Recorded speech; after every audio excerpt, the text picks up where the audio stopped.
This program deals with devil worship and satanic beliefs. It contains explicit scenes and descriptions of violent crimes and rituals. Americans are asking, who attacked our country? You have declared a subliminal jihad against the United States. Can you tell us why? Everything pertaining to what's happening has never come to the surface. The world will never know the true facts of what occurred, my motives. And night fell on a different world. And Iblis is thinking, I should be getting this position, not Adam, and this guy is created from dirt. And how does the army feel about you being head of the Temple of Set? And the conspiracy theorists can say what they will, but I want you to give me power over Adam. And I want you to give me soldiers and minions and all of these things. The people have so much to glean and have such a material motive for putting me in a position I'm in. We'll never let the true facts come aboard to the world. And I want you to be able to give me the ability to whisper into the hearts of mankind. And who was the grotto leader? Don't remember his name. You don't remember the name of a person who involved you in murder? Now these people are in very high positions, yeah? Yes.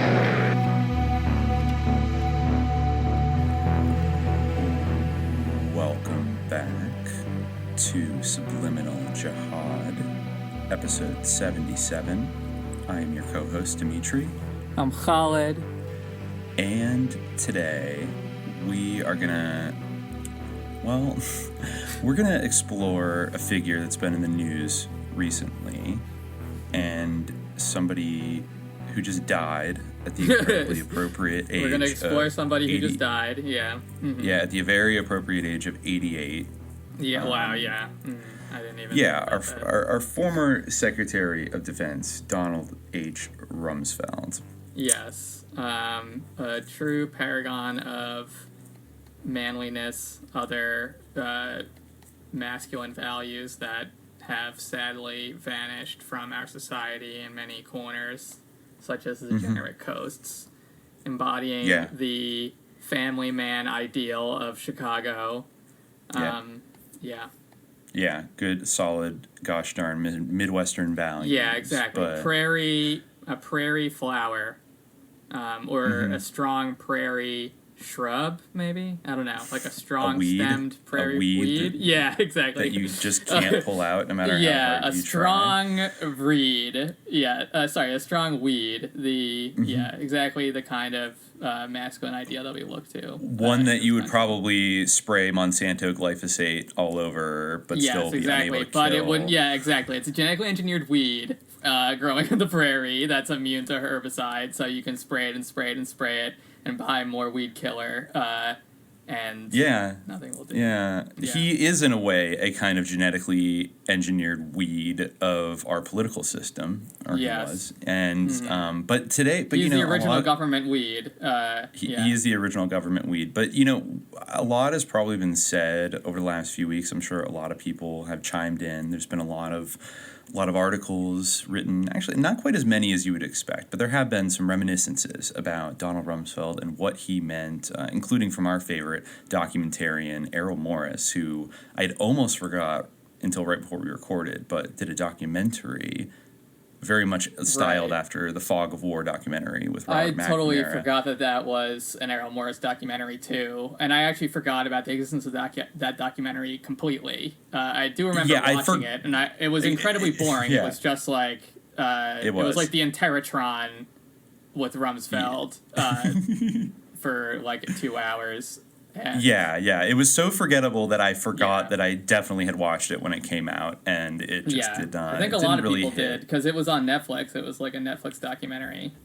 That's right, yeah. And, just as recently as July 3rd, Errol Morris wrote an op-ed in the New York Times kind of going over his, take. Maybe we'll touch on that a little bit later. It was called Donald Rumsfeld's Fog of Memos. And, there's a lot written about his memo culture, his snowflakes, as he would call them. And, there's a lot of coverage of kind of his bureaucratic jujitsu and, his career, both in and out of the private and public sector. But we're going to take a slightly different approach today. We could paint a political portrait of Donald Rumsfeld. We could paint a military portrait, an overarching historical portrait, even a conspiracy portrait.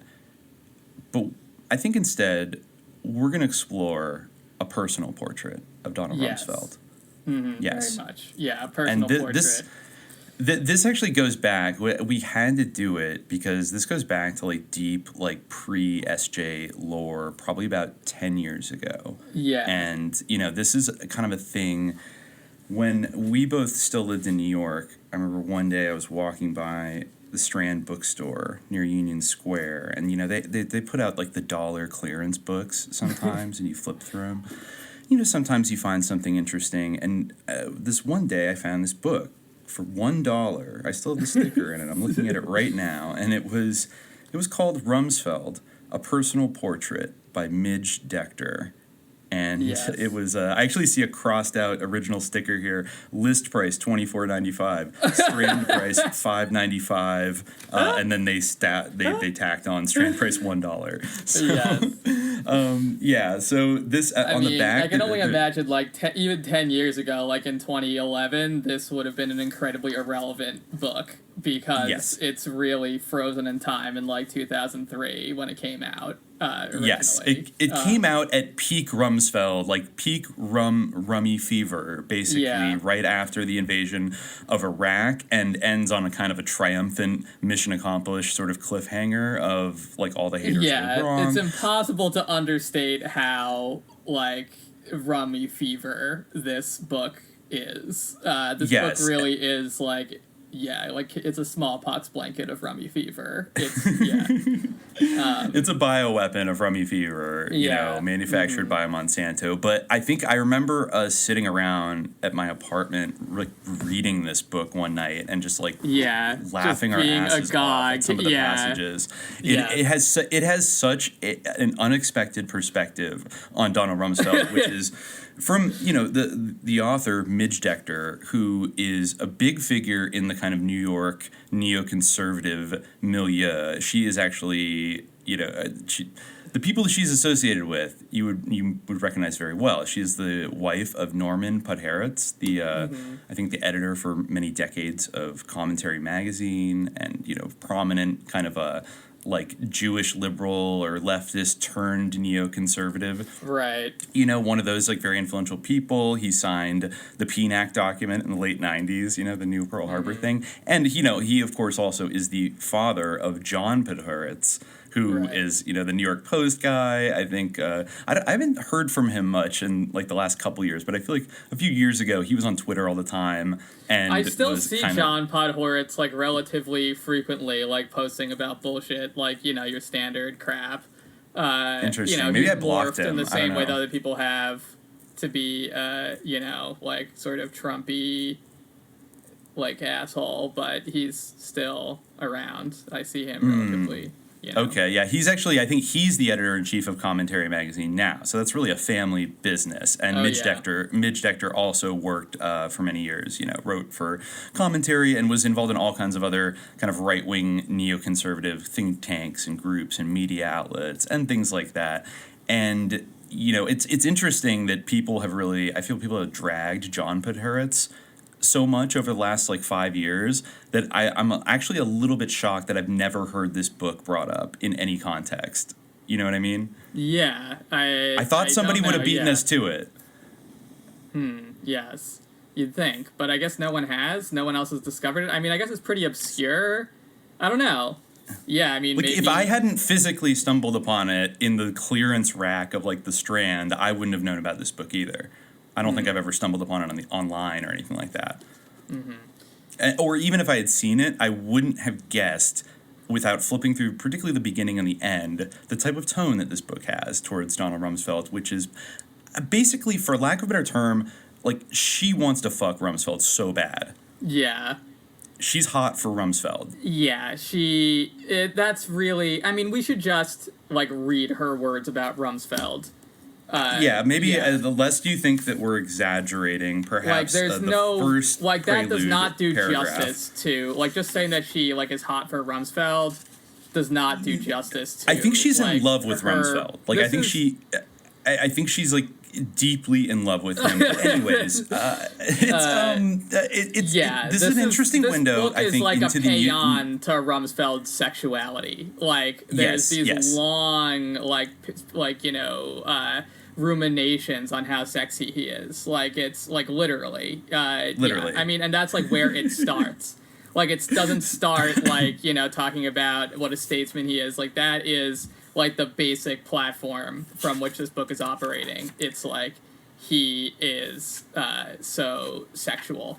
And, it's actually really interesting, I think. Like, actually reading this book was, at first I was like, oh my god, this is going to be so boring. But actually I started to find it interesting because, I mean, obviously it's very hagiographic, and just like, Rumsfeld can do absolutely no wrong. He's like a hero, an icon of masculinity and a male ideal, paragon, and a sexual being. But like by virtue of that, there are these like weird glimpses into like this sort of psychosexual almost like philosophy underpinning a lot of this stuff. And like, when you're reading like historical materials from the past, like the early modern period or the medieval period, like it's kind of taken for granted that these have a social context, and like the whole idea of objectivity as a goal of history or of journalism or of scholarship is kind of like a pretty recent invention, and certainly like not an expectation that anyone actually should have when they're reading something, like whether they are of the author's persuasion or not, or that they feel that the author is making good insights. Like, the depiction of objectivity is often vain, and obviously it's very much vain in this book. There's no attempt at such a thing. But I think that despite its extremely slight appearance, where it has like pictures and everything, it really almost is like a votive document almost. It's like a it's written by a true believer. Yeah. It really is written by a true believer. Yes. Absolute true believer. And at the height of their fever dream of their fantasies and delusions but maybe not delusions of remaking the world. I mean, they did remake the world, though perhaps not quite. Yeah, there's in the way definitely some Schweizer victory type energy in this book at points, where like she just like straight up admits like things that you'd think would be kind of embarrassing or like shameful to acknowledge, but she just openly cops to them. Yeah, exactly, which is always refreshing when we go to these books, that are basically nakedly partisan and are celebrating these figures, these, deplorable figures. Though, even by the time he died, I feel like he was not seen as all that deplorable. I'm sure that, there's been sort of rehabilitations of him already. Well, because, he's not as bad as Trump, right? He's not... Yeah, I was watching a Stephen Colbert interview from 2016 where he was talking about Bernie and Trump's popularity in the primaries, and he wasn't really saying anything negative or positive about Trump yet, but I think he was able to kind of stay out of that fray for the last, 5 years of his life. As Midge Decter would tell us, he had a very artful way of dealing with the press. Yes, he did. He had a very was a firm real hand, master. And they adored him for it. Yeah, it's funny because there's two aspects of this book that I feel like didn't quite age well for from a conservative perspective. Like, one of them is the idea that Donald Rumsfeld was treated with adulation by the press, because now like the whole thing on the right is that like no president has been treated so or no public figure or anyone has been treated so softly by the media as Joe Biden, like compared to Trump, but this really does sort of actually unabashedly state that the media was just like fawning over Rumsfeld and Bush and censures them for like the tiniest little like quibbles. Maybe towards the end they're like, how dare they criticize the Iraq War, but at certain points they're like, oh, there were some remarks like, just the slightest thing. Like, Mr. Rumsfeld, like, do you plan on sending aid to, like, the countries that you're devastating or whatever? It's like, how dare they ask that? And the other thing is, like, I thought that you might find this interesting in reading the book, because it was interesting to me based on sort of things that you've pointed out about the position of Chicago in the history of America. Like, Chicago looms very large as sort of the crucible that Rumsfeld emerges from, as like, a town of the family man, and the Chicago business where there's competition to be sure, but everyone gets along, and they're neighbors at the end of the day. Right. I wonder how that would hold up, like, in light of Obama, or maybe, you know, that would have sort of an uncomfortable resonance. Like, is he all in the family, too? I don't know. But I don't know. They did mention that one of Rumsfeld's daughters, like, went back to Chicago to do, like public school reform. I wonder if that was, like, opening charter schools or something like that. Right. Reform public schools, destroy them. Right. Yeah. It is also interesting that when you think about how they were succeeded by a politician who came out of the wider Chicago machine, and then he didn't prosecute any of them and let them all walk, basically. And but now, we all basically, know by that he's doing not that, really from the prairie in a way, so it's different. It's a little bit different. He is of half Kansas roots. But true, you know, that's and true. he was an interloper in Chicago to some degree. But actually, so. He did come out of Chicago, though, of course, he did grow up in Winnetka. And I was talking the other day to somebody who's, like, from the Chicago area, and I asked them, what's the deal with Winnetka? And they're like, oh, it's, like, rich and bougie and, like, annoying and, like, you know, kind of like a reactionary suburb on the North Shore.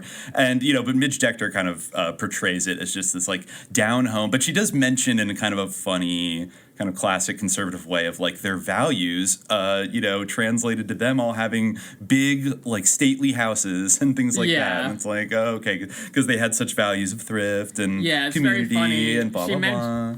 She mentions how, like, he went to school with, like, all these movie stars and, like, future, you know, media figures, but also he's, like, nothing like them. He has nothing to do with them, you know. They're from the evil coast and he's from the prairie because he went to some, like, you know, hoity-toity school. What was it called? Trier or something? Oh, Trier. Like a lot of... I knew Trier High School, which was, I guess, one of the most elite public high schools in kind of the suburbs of Chicago, and is, I guess, has produced a lot of notable people. And he was also, it should be mentioned, a distinguished Eagle Scout. Became one in 1949, and got the he even got the Silver Buffalo Award.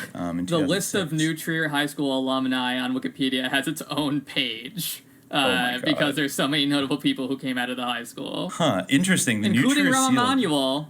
Really? Wow. Interesting. Himself, all in the family. Interesting. New Trier Seal depicts the Porta Nigra, a symbol of Trier, Rhineland Palatinate, Germany. So I guess maybe a lot of Germans, settled in this area. And Rumsfeld's German. Basically, his family came here in the 1870s from Lower Saxony.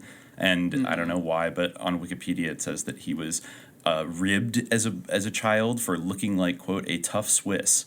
I didn't even know that was a slur in the 50s. That you look like a tough Swiss. What is a tough Swiss? That's a weird intra-German race. That's some intra-Germanic racism that probably was only in the Midwest. Like, I don't understand it. So I mean, just to ground him of like where he comes from, he did go to this high school, and then he went to Princeton, and I think went on an NROTC scholarship and became, I think, the captain of the wrestling team. And he met a lot of like very important people basically in there, including one of his friends was future Secretary of Defense under Ronald Reagan, Frank Carlucci. So and then he went into the Navy and became a fighter pilot after that. But that's the basic facts of like how he kind of started out and came from. But we're doing a personal portrait here, so we have to stay personal.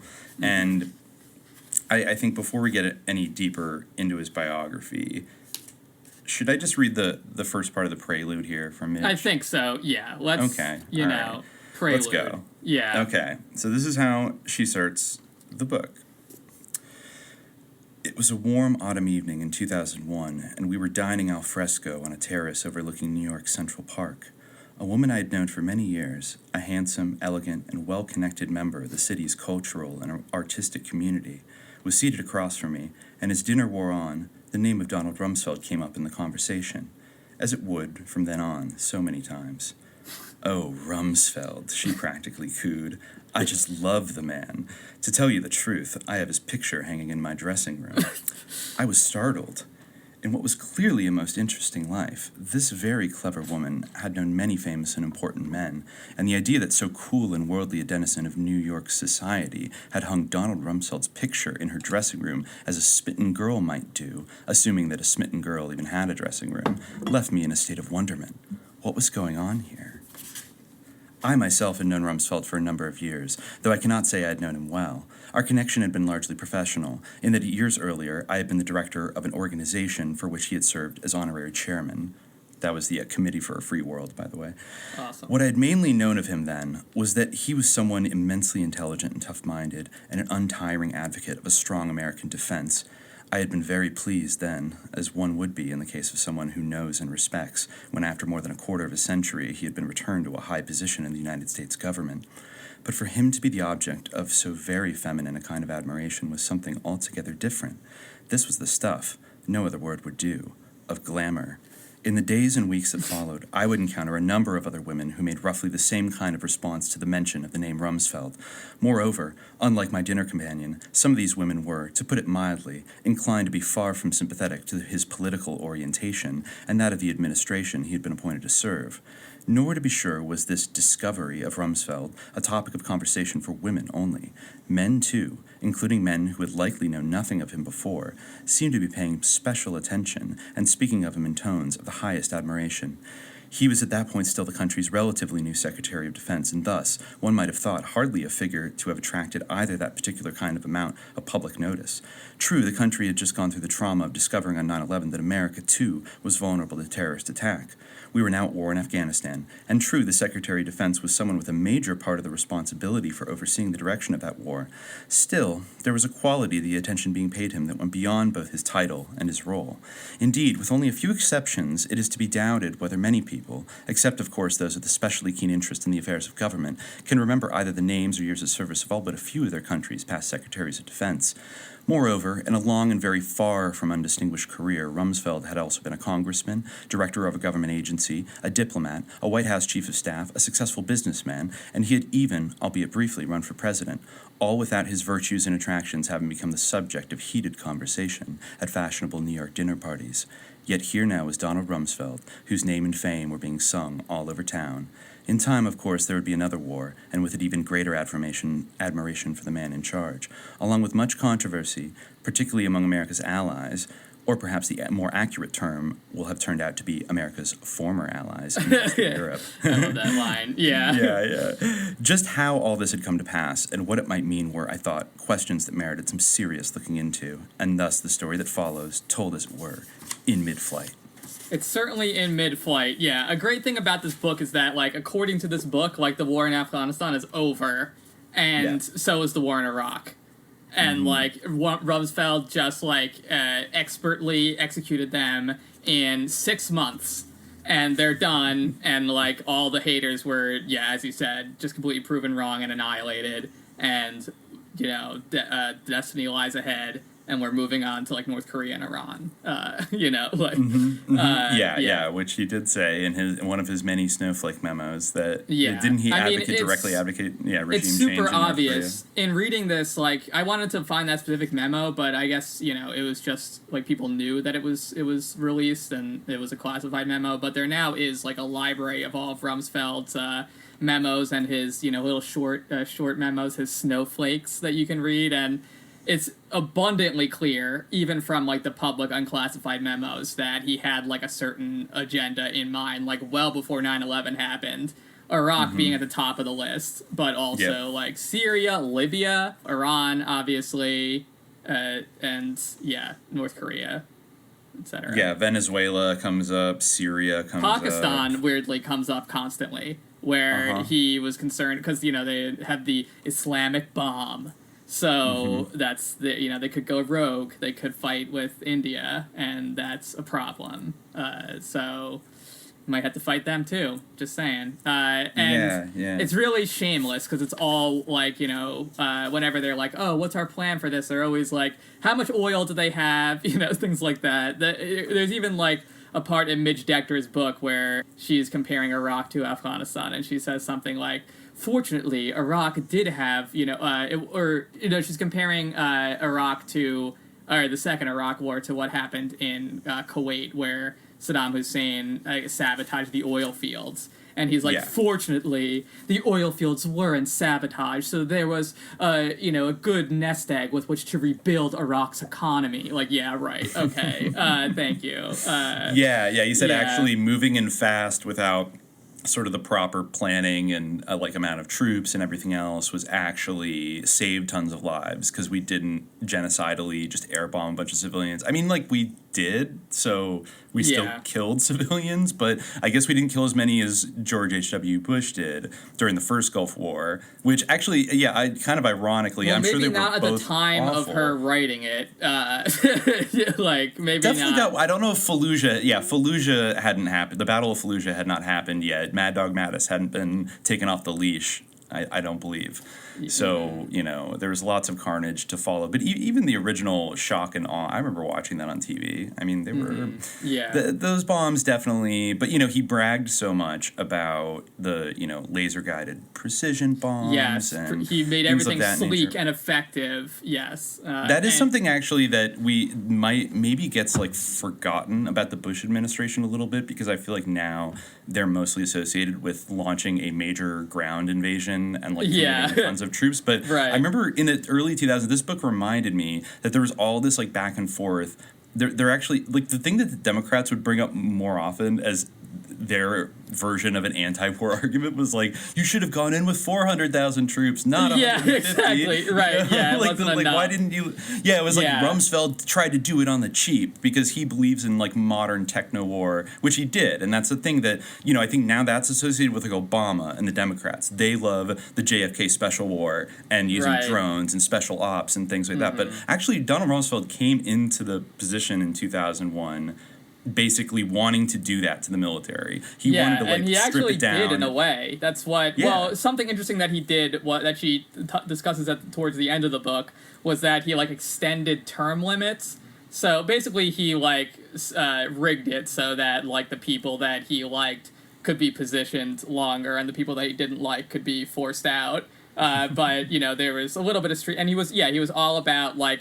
Efficiency, precision targeting. One of the interesting little passages from Midge Decter's book that kind of relates to this is she writes, Rumsfeld said he recognized the U.S. military was finally adapting to a new and different kind of world in the 21st century when one day he received a requisition for saddles and stirrups. What this meant, he explained, was the military had come to understand how a single soldier mounted on an old mule could, by riding up one of Afghanistan's hills on the animal and using a global positioning, and it's so funny because it is like GPS, like as if, just to explain, because people don't know. It's 2003. Could call down airstrikes on the enemy with perfect accuracy.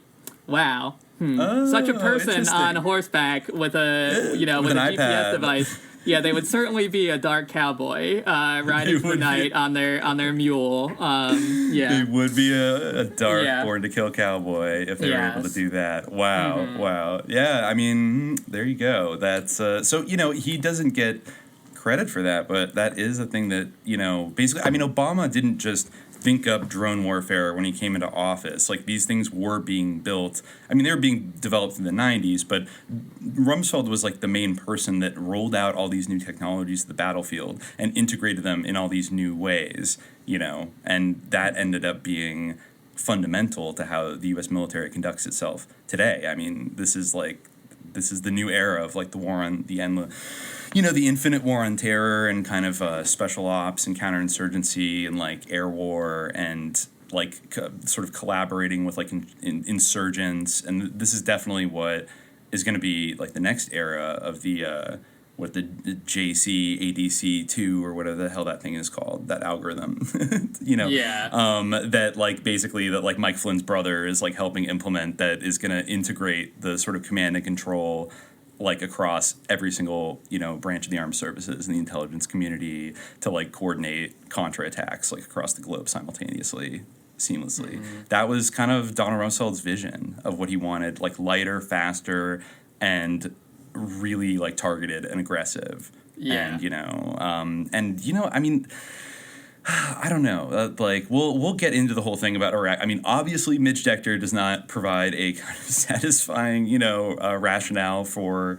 At least she's defending Rumsfeld like wholeheartedly and being like, he's amazing. I get so frustrated reading some of these, especially more recent accounts of the Iraq War by like liberals. It's truly and it's truly outrageous. Where, even in the past. like, or in the, maybe not as so far back as Midge Decter wrote this book, but in the, like in 2010 or something, when people would be criticizing the Bush admin, what they would be saying, is things like they didn't go in hard enough, or like we hate Pakistan more, and like here's how we could go to war with Pakistan, or something, like some kind of insane thing like that. It's really bizarre. Yeah, we should have put 50,000 in Afghanistan or something. Yeah, we should have invaded. I remember Obama said in 2008, like he would bomb Pakistan if he found that Osama bin Laden was there. He would violate their airspace, and then he did. So I mean, probably not to act, like either just like execute bin Laden or he was already dead or something.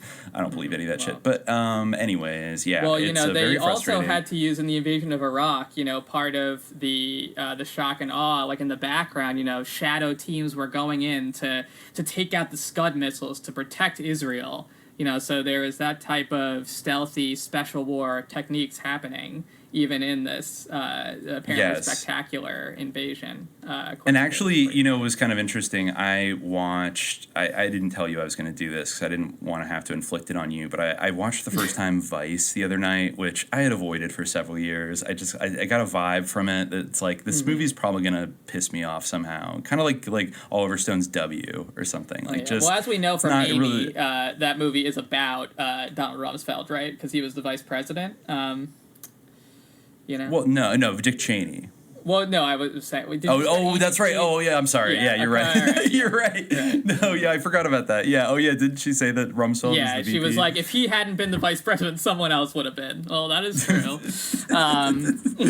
Landing on Mars, weighing in on Venetian politics. Yeah, exactly. Yeah, Australians. Yeah, exactly. They don't stop. Anyway. Yeah, but anyways, so it's kind of funny that I watched that. But I know that like Steve Carell plays Rumsfeld in it, and he's like a main supporting character. And Dick Cheney pops up in Midge Decter's book, of course, because they worked together in the Ford administration. But I even noticed at the end there's like a subplot that I guess I hadn't actually heard of this before. I assume it's based on some kind of fact or reporting that I guess Cheney. I think it was, Cheney and Rumsfeld got some kind of intelligence like right before they invaded Iraq. And they were like, hey, there's like this sicko terrorist guy named Abu Musab al-Zarqawi, and he's at a training camp in like Western Iraq, and like he's so crazy that like Osama bin Laden wouldn't have anything to do with him. He's like that he's too much of a psycho. So like we should send in like a special ops team or like do some airstrikes to like kill him before we invade. And like Dick Cheney's just like, like, nah. Like they're just basically like, nah, that's stupid. We don't care about that. Like we care about like taking out Saddam. And so they just like don't do it. And then the movie makes a big point of like showing all the carnage that like al-Zarqawi unleashed, which he did. And then basically how it kind of incorrectly says like, and he founded the Islamic State of Iraq and Levant, aka ISIS. It's like actually I think he founded like Al-Qaeda in Iraq, and then it was like the Shura Council, and then it like morphed a couple times. Like, okay, whatever. You're kind of simplifying it. But that was a little bit like, I think they even have that title card at the end. Like, because of his failure to kill al-Zarqawi, or his negligence. Like, al-Zarqawi killed 100,000 people and gave birth to ISIS. And it's like, yeah, I get it, but to make that, like, on the list of his top war crimes charges is that he, like, failed to... I just think that, like, maybe, I don't know, maybe there's something more to that. Maybe he didn't want to kill al-Zarqawi for a more evil reason. I think that gets back to... we don't want to get too far from Midge, but in terms of like liberals talking about, I think it's why we're using Midge, is because most of the liberal accounts of Rumsfeld like can't grapple with the idea that this guy was like evil. Mm-hmm.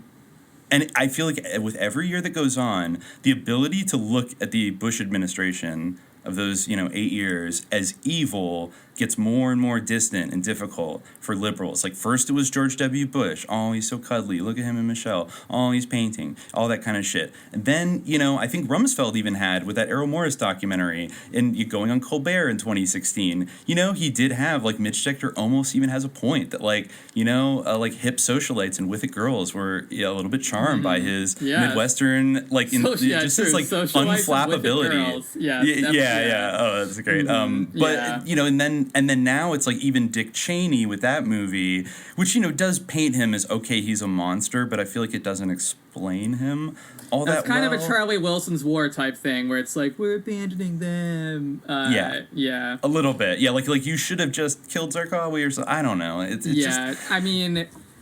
in reading some of Rumsfeld's memos, like, you really get, like, the kind of, like, weird sort of, like, winking, almost like Aquino mind war type thing. Like, and I kind of get that almost in Midge Decter's book, too. Like, I was thinking about how we got that Q&A question that was like, what book would you show to an American liberal, like, if you wanted to convince them of the necessity of subliminal jihad, And, like, I would recommend this book, because I feel like you really see, like, the underlying principles of this worldview, and you see the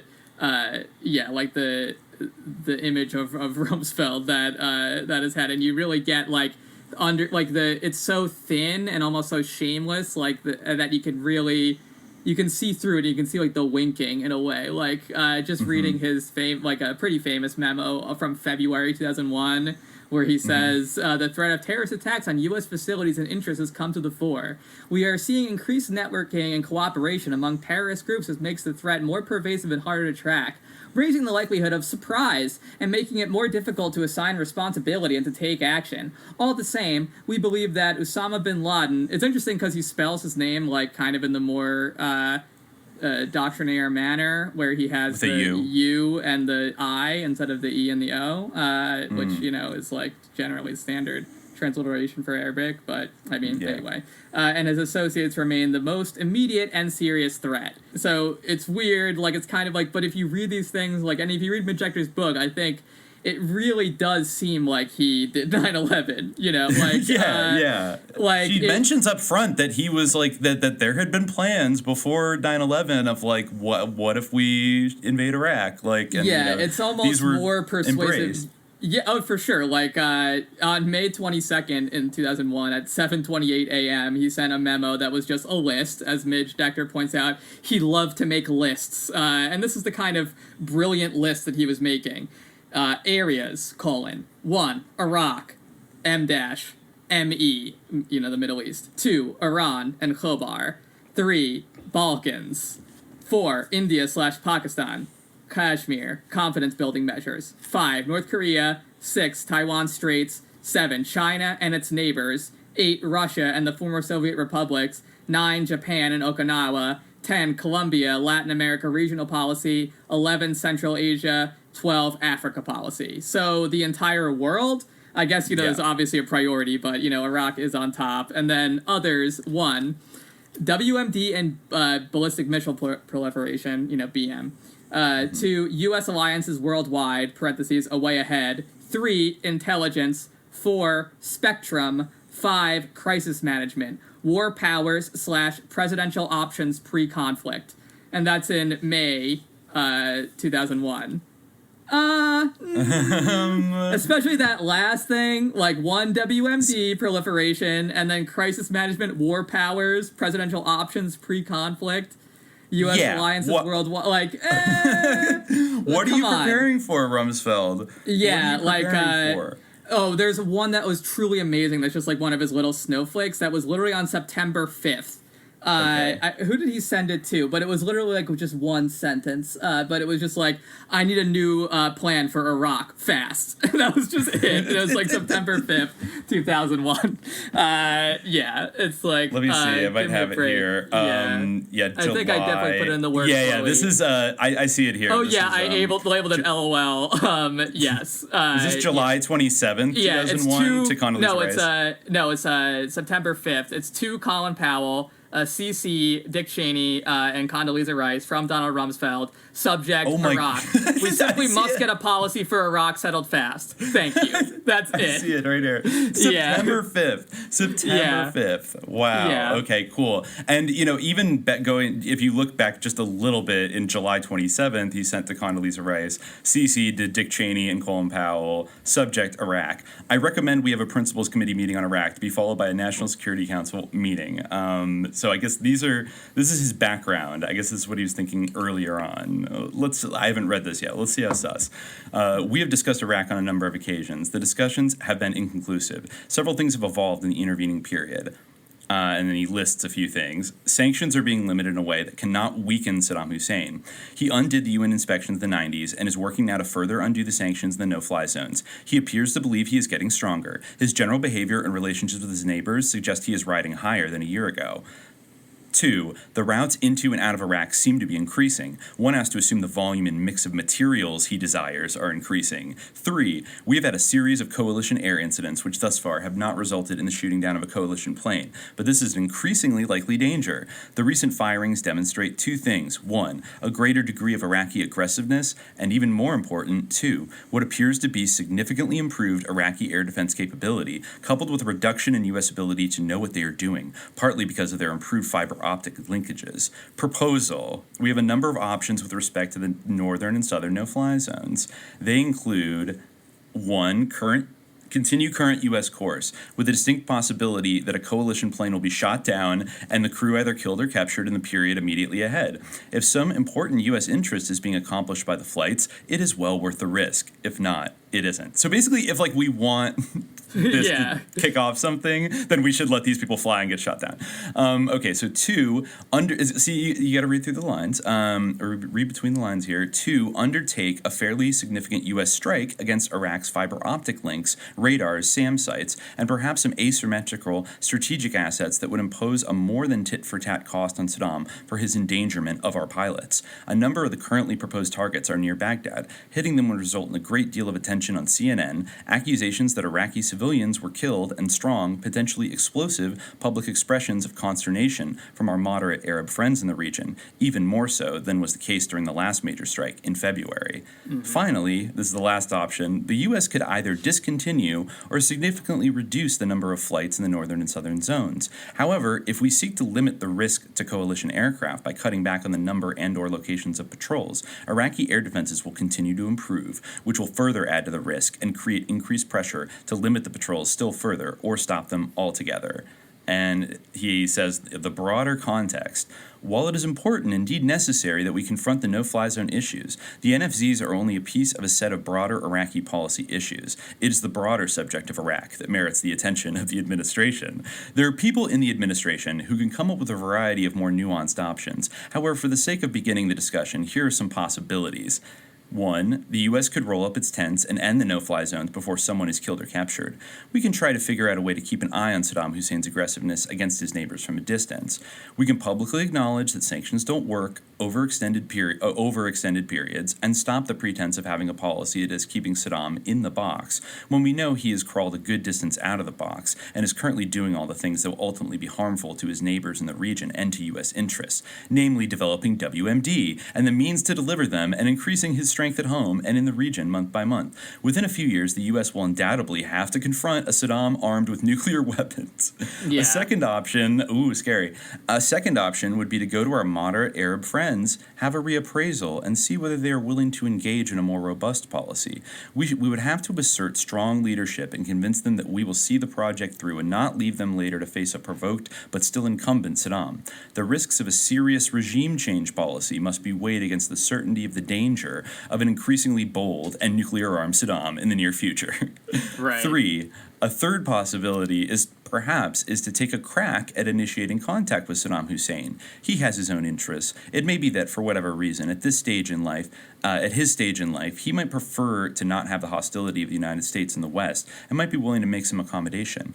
Opening a dialogue with Saddam would be an astonishing departure for the USG, although I did it for President Reagan in the mid-1980s. Right, yeah. You sure did. Mm-hmm. Sold him chemical weapons. Yep. Right, yeah. I saw an amazing CNN interview where, he really seemed to be genuinely surprised that they had footage from Iraqi TV showing him, shaking hands and, smiling with Saddam Hussein. He was like, where did you get this? And they're like, we got it from the CNN archives, it's from Iraqi state TV. And he was like, oh, I see. Well, Ronald Reagan asked me to go there. And he said something really funny, which was, I cautioned him at the time about his chemical weapons program. It's cautioned him, how to use it against Iran. He didn't say I cautioned him against using chemical weapons. He said, I cautioned him about out. It's like, yeah, all right. He handed him the manual. Well, he never lies. As Midge says, everyone, he's always telling the truth. He cautioned him about it. Yeah. No, he's very good at that. And I guess, okay, the final, this final option, he says, there ought to be a way for the U.S. to not be at loggerheads with both of the two most powerful nations in the Gulf, Iran and Iraq, when the two of them do not like each other, are firing at each other, and have groups in their respective countries that are hostile to the other side. The particularly unfortunate circumstances of Iraq being governed by Saddam and Iran being governed by the clerics have suspended the standard rule that my enemy's enemy is my friend. If Saddam's regime were ousted, we would have a much improved position in the region and elsewhere. So, closing thoughts here. 2 problems coming down the road are the following. 1, Iran will almost certainly have a nuclear weapon sometime within the next 5 years, and that will change the balance in the region notably. 2, somebody, whether Iran, Iraq, or Osama bin Laden, could take out the royal family in one or more of the Gulf states and change the regime and the balance, perhaps inviting Iranian or Iraqi troops in to protect them. What the fuck? That's great, yeah. And the final paragraph, clearly the Arab-Israeli situation makes it more difficult to take strong action, but it is at least questionable to assume that our ability to act will improve by waiting. Waiting for what? It is possible that Saddam's options will increase with time, while ours could decrease. We certainly need to consider the effects of the Arab-Israeli situation on U.S.-Iraq policy. We also need to consider the reverse effects. A major success with Iraq would enhance U.S. credibility and influence throughout the region. Why don't we get some smart people to take this memo, rip it apart, and refashion it into an appropriate paper for discussion at an early principals committee meeting? Signed, Donald Rumsfeld. Awesome. Wow, so he's definitely on his mind that whole summer. One of the most ominous ones that he wrote, and then I think maybe we can get back to Midge, but one of the most ominous ones he wrote was about, is just called Thoughts About Planning for the Future, Strategy, Policy, Forces, which, it's pre-9/11. It's in May 2001. And so he goes through the decades, he says, like, in 1900, a security policymaker in the world's greatest power would have been a Brit, looking warily at Britain's age-old enemy, France. But by 1910, the UK and France allied against a new enemy, Germany. And he keeps doing this for the decades, In 1966, the political focus was on the missile gap, and few had heard of Vietnam. In the mid-1970s, U.S. involvement in Vietnam had come and gone, and we were beginning detente with the Soviets and had anointed the Shah as a regional power in the Gulf region. In 1980, to U.S. surprise, the Soviets had invaded Afghanistan. Iran was suddenly, without prior notice, in the throes of an anti-West revolution, and the U.S. was the greatest creditor nation the world had ever seen. So, he keeps going, and he says, like, by 2000, Warsaw was the capital of a NATO nation. Asymmetric threats transcended geography, and the parallel revolutions of information, biotechnology, robotics, nanotechnology, and high-density energy sources foreshadowed changes beyond forecasting. Honesty compels... Yeah. Cool. Unknown unknowns. Yeah, exactly. Honesty compels planners to confess that 2010 will be little like what is today and even less like what most expect. We must plan accordingly. This argues for a capability-based strategy rather than a threat-based strategy. So what that final thing says to me is that, like, it doesn't matter, like, what the threats are, they can change. Like, what matters is what we can do. Yeah, exactly. And, it's not about genuinely confronting the threat. Or, threats adapting actually are irrelevant. It's about our capabilities. Yeah, and like you can read that in a shallow way, but also, it's interesting little musing there from a brilliant and very virile mind.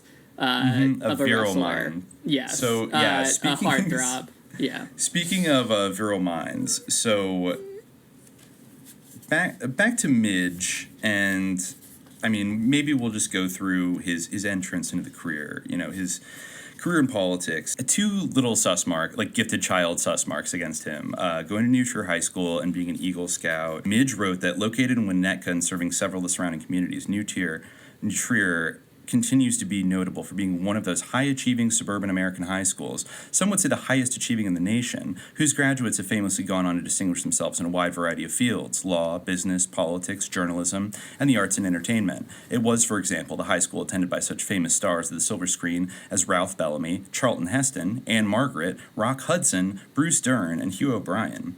Serving a group of increasingly affluent communities, New Trier is has down through the years been able to offer even more in the way of programs and facilities than most other schools of its kind. They have their own TV studio and 26 different sports. Moreover, though the process by which educational traditions get established remains something of a mystery, the glow that is associated with the name New Trier may by itself had something to do with the institution's role in the lives of its graduates. For all over the country, there are people who, no matter how old and how accomplished, continue to identify themselves with the school and with the time they spent and the friends they made there. It's fundamentally sus to me that they have, like, the Porta Nigra as their emblem, like a Roman ruin in Germany, like the only surviving Roman ruin in Germany. Mm-hmm. Extremely fashy. But we'll, you know. Yeah. I mean, well, the point here, she says, in any case, whether this was peculiarly characteristic of the school itself, or the makeup of its student body, or of Donald Rumsfeld's own makeup, New Trier would continue to be a powerful presence in his life. A goodly number of the friendships he would make there would persist and remain strong and influential throughout the circumstances of a highly various life. She loves using the word goodly in this book. My God. Yeah, I noticed that too. It's the most cloying, like, unctuous writing style, and that's, like, one of the best aspects of it, or one of the worst, is that she constantly uses goodly as an adjective, like, you know, a goodly amount. Goodly, like, it's awful. It's so, like, it's terrible. It's like this weird, wretched old crone who's, like, having hot flashes over Donald Rumsfeld. Yes. Well, I think she's getting worked up because in the next paragraph, you know, she says in high school he worked and played hard and was an all-around citizen. And, you know, he went out for football and basketball and stuff, but his main athletic passion in high school, in college, and later in the United States Navy was as a wrestler. Now, wrestling is a somewhat uncommon and in its way a rather solitary sport. One must, for instance, basically train oneself to be a wrestler, particularly the kind of championship wrestler that Donald Rumsfeld turned out to be, without the support and camaraderie that are so central to the games played by teams. Moreover, training oneself to be a wrestler is a particularly grueling process. According to Ned Janata, a fellow New Trier graduate, Chicago banker, and lifelong friend, a clear connection can be traced between Rumsfeld's experience as a wrestler and certain of his most outstanding traits of character. Wrestling, says Janata, is after all a sport in which there is no such thing as second-place money. You go head-to-head, winner take all. And as a high school wrestler, Don would take much, winning award after award. So, he got really into wrestling, also, like, fashy, Lenny Riefenstahl, Olympia stuff. Yeah, but a lot of his future colleagues, that is, and I guess now his former colleagues since he's dead, but they were his old school chums, like Dick Cheney, he brought with him, you know, Frank Carlucci, who had also been a wrestler at Princeton. His exactly. Dear friend. John Robson. Yeah, exactly. Mm-hmm. And that other guy, Ned Janata, who's a big Chicago banker. Mm-hmm. And Princeton, I didn't see if he was in any kind of, like, secret society in Princeton, but I guess he was in the NROTC. He might have been in Scabbard and Blade. You know, that was, I think, the ROTC version. Maybe it's for the Army. I'm not sure.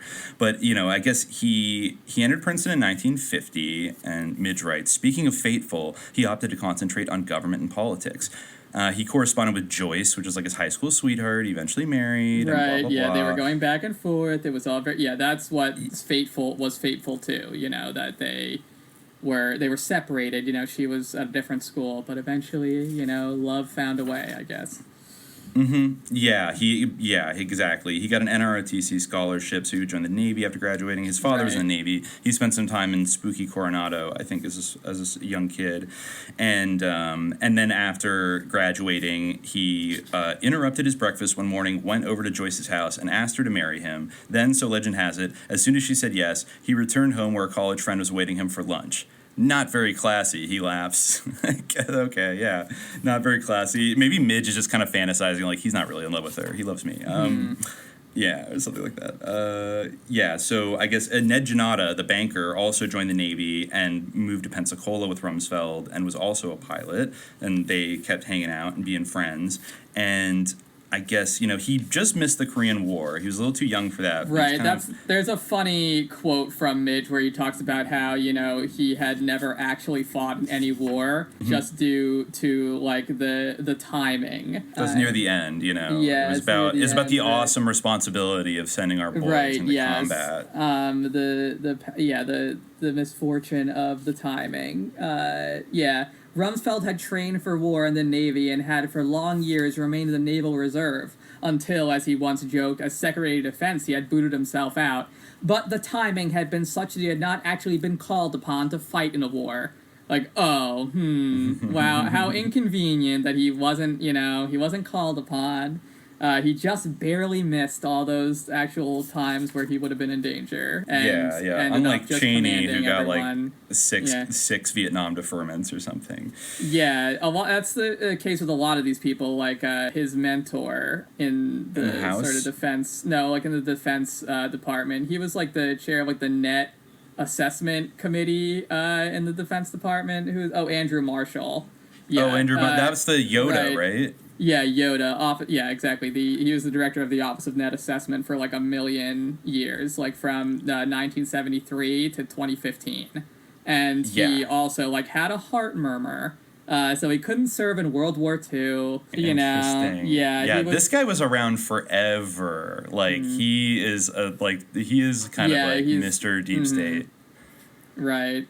Yeah, he was a machinist, and he, did work to create like British airplane parts or whatever. But he couldn't serve in World War II, because of his heart murmur. Then he went to Chicago, etc. And he loved Friedrich Hayek and everything. So he was the I think Dick Cheney, Donald Rumsfeld, and Paul Wolfowitz were all like basically staffers for him, and like he mentored them, and so he in a lot of ways Libby, all these people were his acolytes. This whole gang of people. So I think that's also interesting because I think you could say it probably about Wolfowitz, Rumsfeld, and Cheney that none of them came from, they didn't come from the kind of background that the Bushes came from. Like, these are not, old line Yankees or even, wealthy Southerners or something like that. These are the kind of I mean, Wolfowitz is probably from New York and he's Jewish, but I don't think grew up, wealthy or anything like that. And these guys are kind of from the Midwest, but then they came and, basically came to Washington in the 60s and 70s and made themselves offered themselves up as servants of military, this kind of Cold War military industrial complex, and were schooled in the game by Yoda, which is interesting they call him that given everything we said about Star Wars, that this is the real Yoda, is a psychotic, bald-headed maniac. Exactly. He does look like Yoda a little bit, and he has these big glasses that are kind of he looks kind of like an E.T. He looks kind of like an E.T. Yes, he does look a little bit like an E.T. It's something. He just died last year. He died at what age? 97? Yeah, he retired at 92 and then died. Yeah, it's amazing that he was still in office under Donald Trump, in 2015. Well, Master Yoda, you can't die. But yeah, he also worked with a group at the Rand Corporation in the 1950s and 60s. A group that included Daniel Ellsberg. Cool. Yes, he was all over this.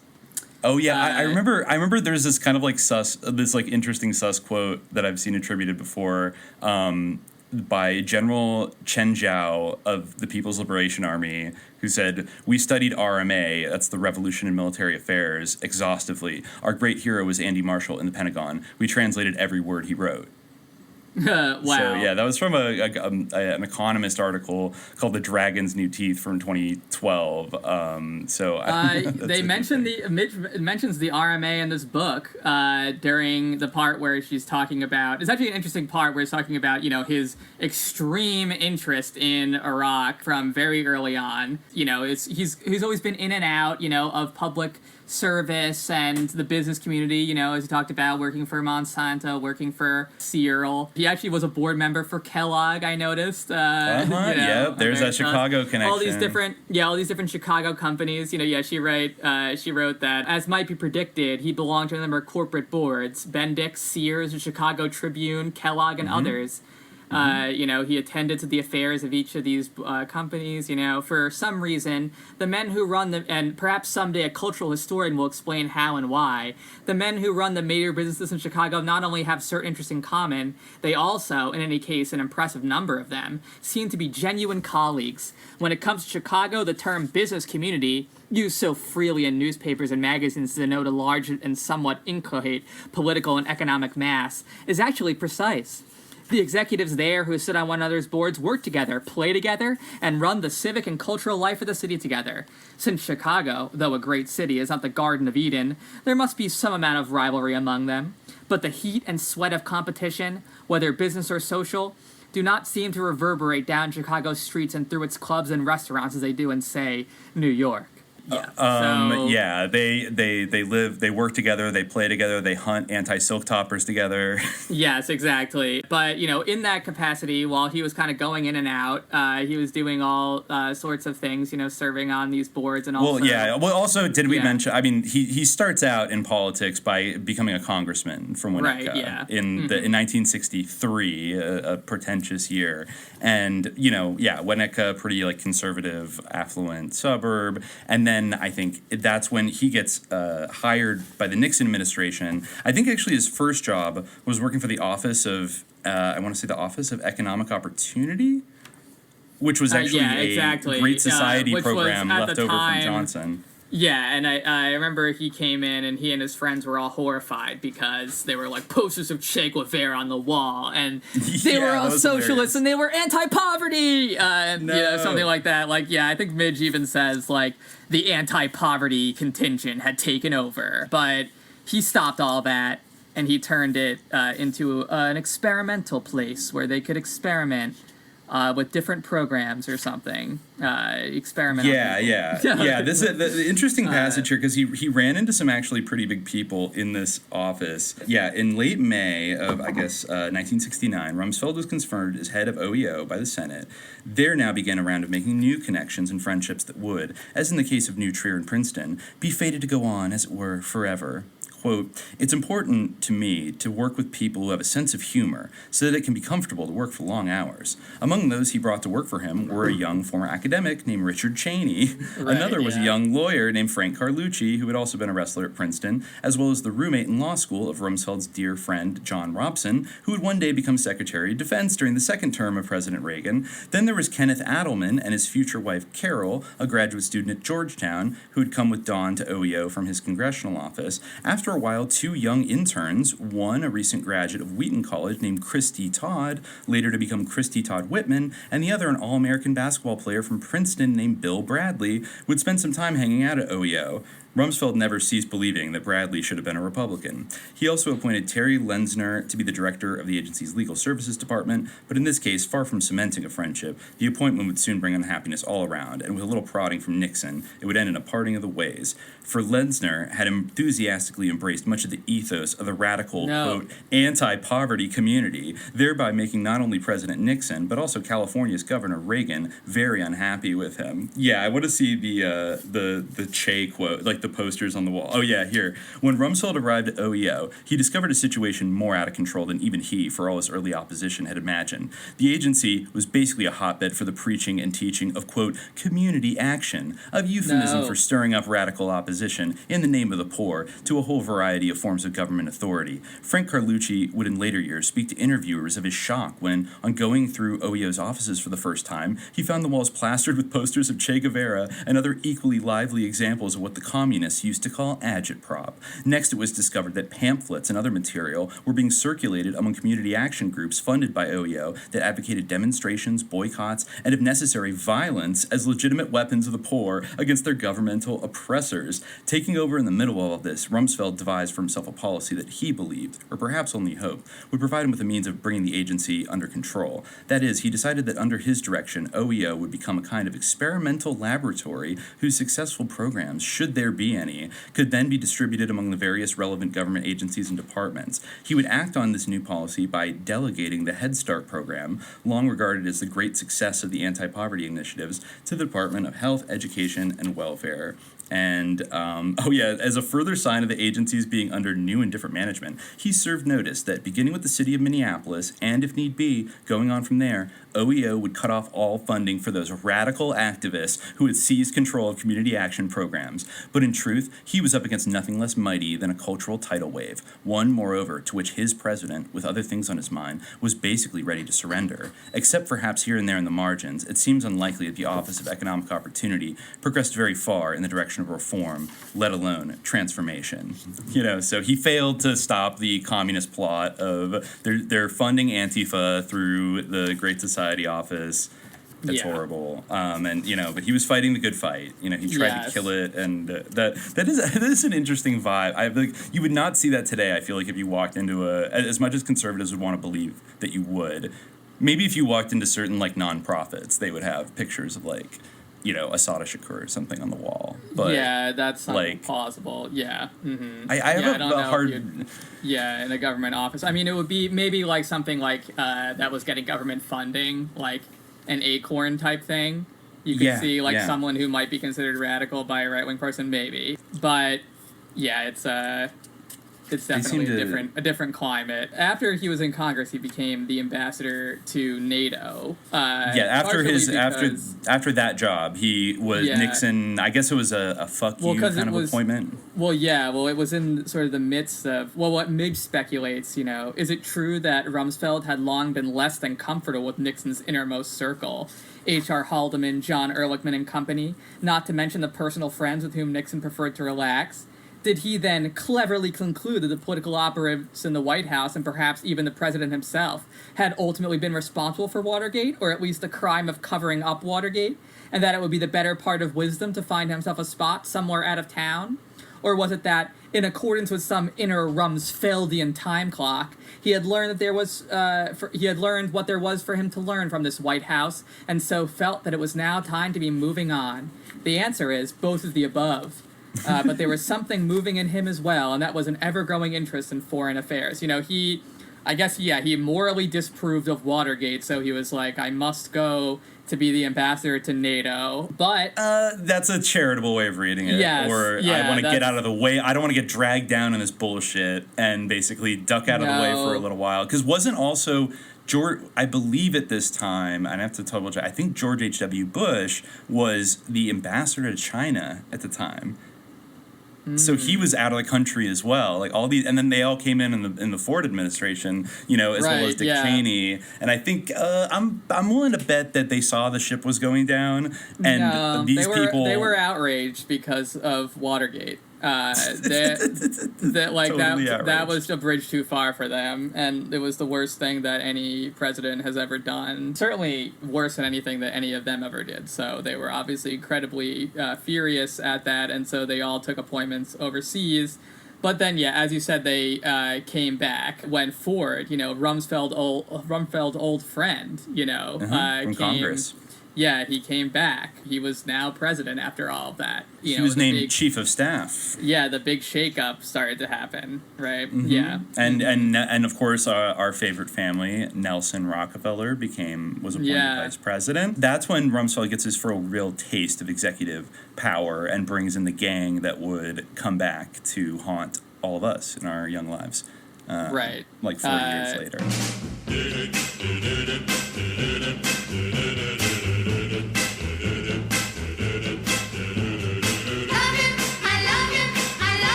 Reports that say that something hasn't happened are always interesting to me, because as we know, there are known knowns. There are things we know. We also know there are known unknowns. That is to say, we know there are some things we do not know. But there are also unknown unknowns. The ones we don't know, we don't know.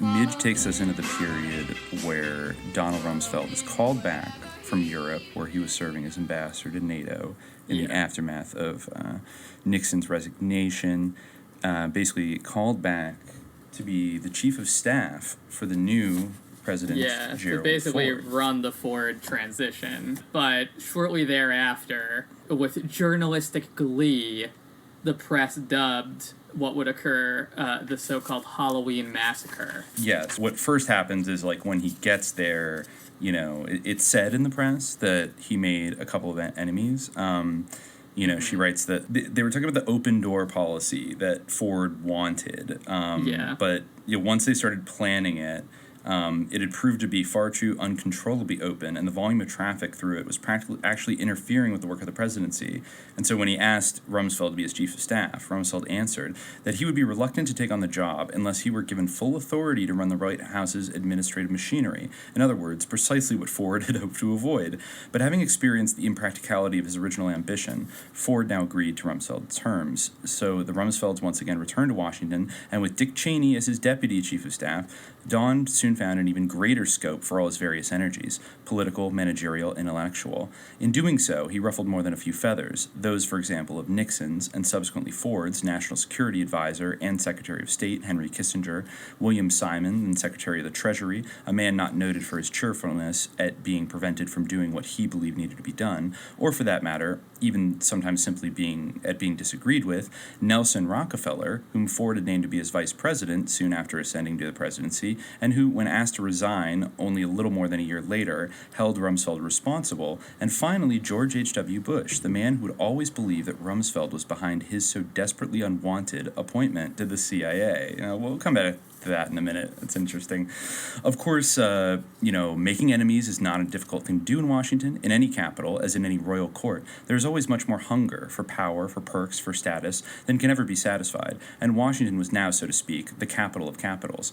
Having been a congressman moreover, who had played a leading role in toppling his own minority leader, as well as the head of a government agency and a member of the cabinet, Rumsfeld had already earned his share of hostility. In any case, despite his denials, then and now, he was widely assumed to be pulling the strings when, on October 25th, 1975, Gerald Ford met with Kissinger and informed him that he was about to make a series of changes in the administration. The first of these would be the dumping of Rockefeller, who it was feared would prove a liability on the ticket for the next year's election. Then, a few days after Rockefeller's resignation, I think she means from the ticket, not the vice presidency, in what press immediately and with the usual journalistic glee dubbed the Halloween Massacre, Ford fired Secretary of Defense James Schlesinger and CIA Director William Colby, relieved Kissinger of his dual role as Secretary of State and National Security Advisor, thereby sending him out of the White House and off to the Department of State, and elevated Kissinger's deputy, Brent Scowcroft, to his former White House job. Further, not only did George Bush become director of the CIA, but Donald Rumsfeld replaced James Schlesinger at the Pentagon, with Dick Cheney taking Rumsfeld's place as White House Chief of Staff. Having done all this, Ford could now begin to work seriously on his upcoming, and in the end, ill-fated, presidential campaign. So that's kind of interesting that Massacre. Yeah, the Halloween Massacre, which, I guess ended up, I guess we haven't talked before about George Bush allegedly not wanting to be CIA director. Yeah, they hated each other, apparently, or they had a lot of bad blood because he didn't want to be in charge of the CIA, I guess, under the idea that would end his political ambitions, but, obviously it didn't. Also, it's a position of incredible power, so I don't know. I feel like that's bullshit. I just feel like that's a lie. There's got to be more to the story. There's got to be more to the story. It's always good to not want a job where you have a ton of power, or a job that has a kind of negative association around it. I think, like you said, earlier before we recorded, you were saying a lot of sort of negative associations have started to cluster around the CIA at that time. So maybe that was part of the reason why he didn't want to be associated with it, but. It also could just be a performative thing where you always have to appear like you don't want it, the less you want it, the better. Well, especially because, as we also discussed, I am 100% convinced that George Bush was already an employee and operative of the Central Intelligence Agency, probably recruited right out of Yale, I think, and was running around doing all kinds of things, I think, associated with the JM Wave Station and Operation Mongoose and all those anti-Castro Cubans that were kind of hovering around the JFK assassination, and, Operation 40 and his good friend Porter Goss, who George W. Bush would name CIA director, et cetera, who was Book and Snake at Yale, et cetera. These people were deeply involved, I think, in CIA work way, way early, of course, in an unacknowledged capacity in the case of George H.W. Bush. So I think there could have been maybe an element of, I don't want to be too publicly associated with this agency because I'm actually working for them. My entire career is like undercover CIA work, so including my political career. So I don't want people sniffing around in any way. I mean, in any case, like mission accomplished for him. If he didn't want it, then he wouldn't have had to take it. He could have just not. Yes. He could have just done what Rumsfeld did so many times and gone and like run some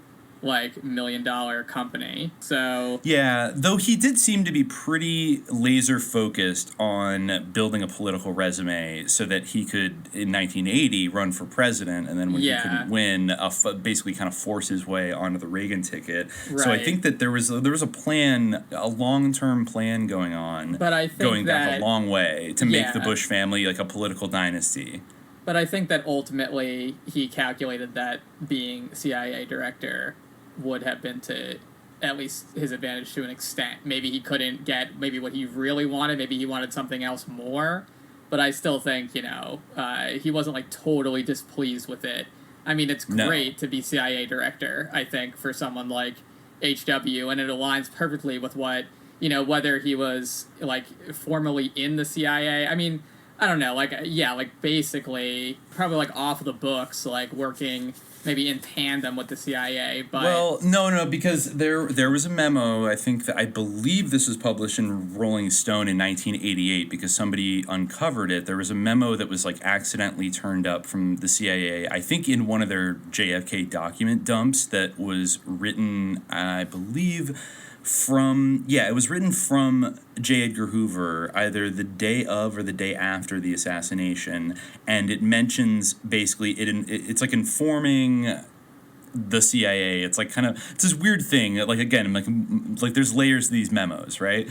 But J. Edgar Hoover is letting it be known that he sent 2 FBI agents like over to Langley or whatever, and they sat down with 2 members of the Central Intelligence Agency, and it says Mr. George Bush of the Central Intelligence Agency was was briefed and was interviewed by these FBI agents regarding the activities of certain anti-Castro Cuban groups that had been operating in New Orleans and in Texas and Miami and things like that, and was asking them like, is it possible if any of these groups could have had a connection maybe to that were obviously kind of these Bay of Pigs CIA-connected groups could have had anything to do with JFK's assassination. Now, I think J. Edgar Hoover is not that dumb. J. Edgar Hoover probably had a very good idea of who maybe had done it, or for whatever reason also, he wasn't involved himself. HW, like during his time at the CIA, like he was pretty effusive about how like he loved it. It's called the George Bush like Center of Intelligence now. He also said like I'd come to the CIA with like a general knowledge of how it operated. So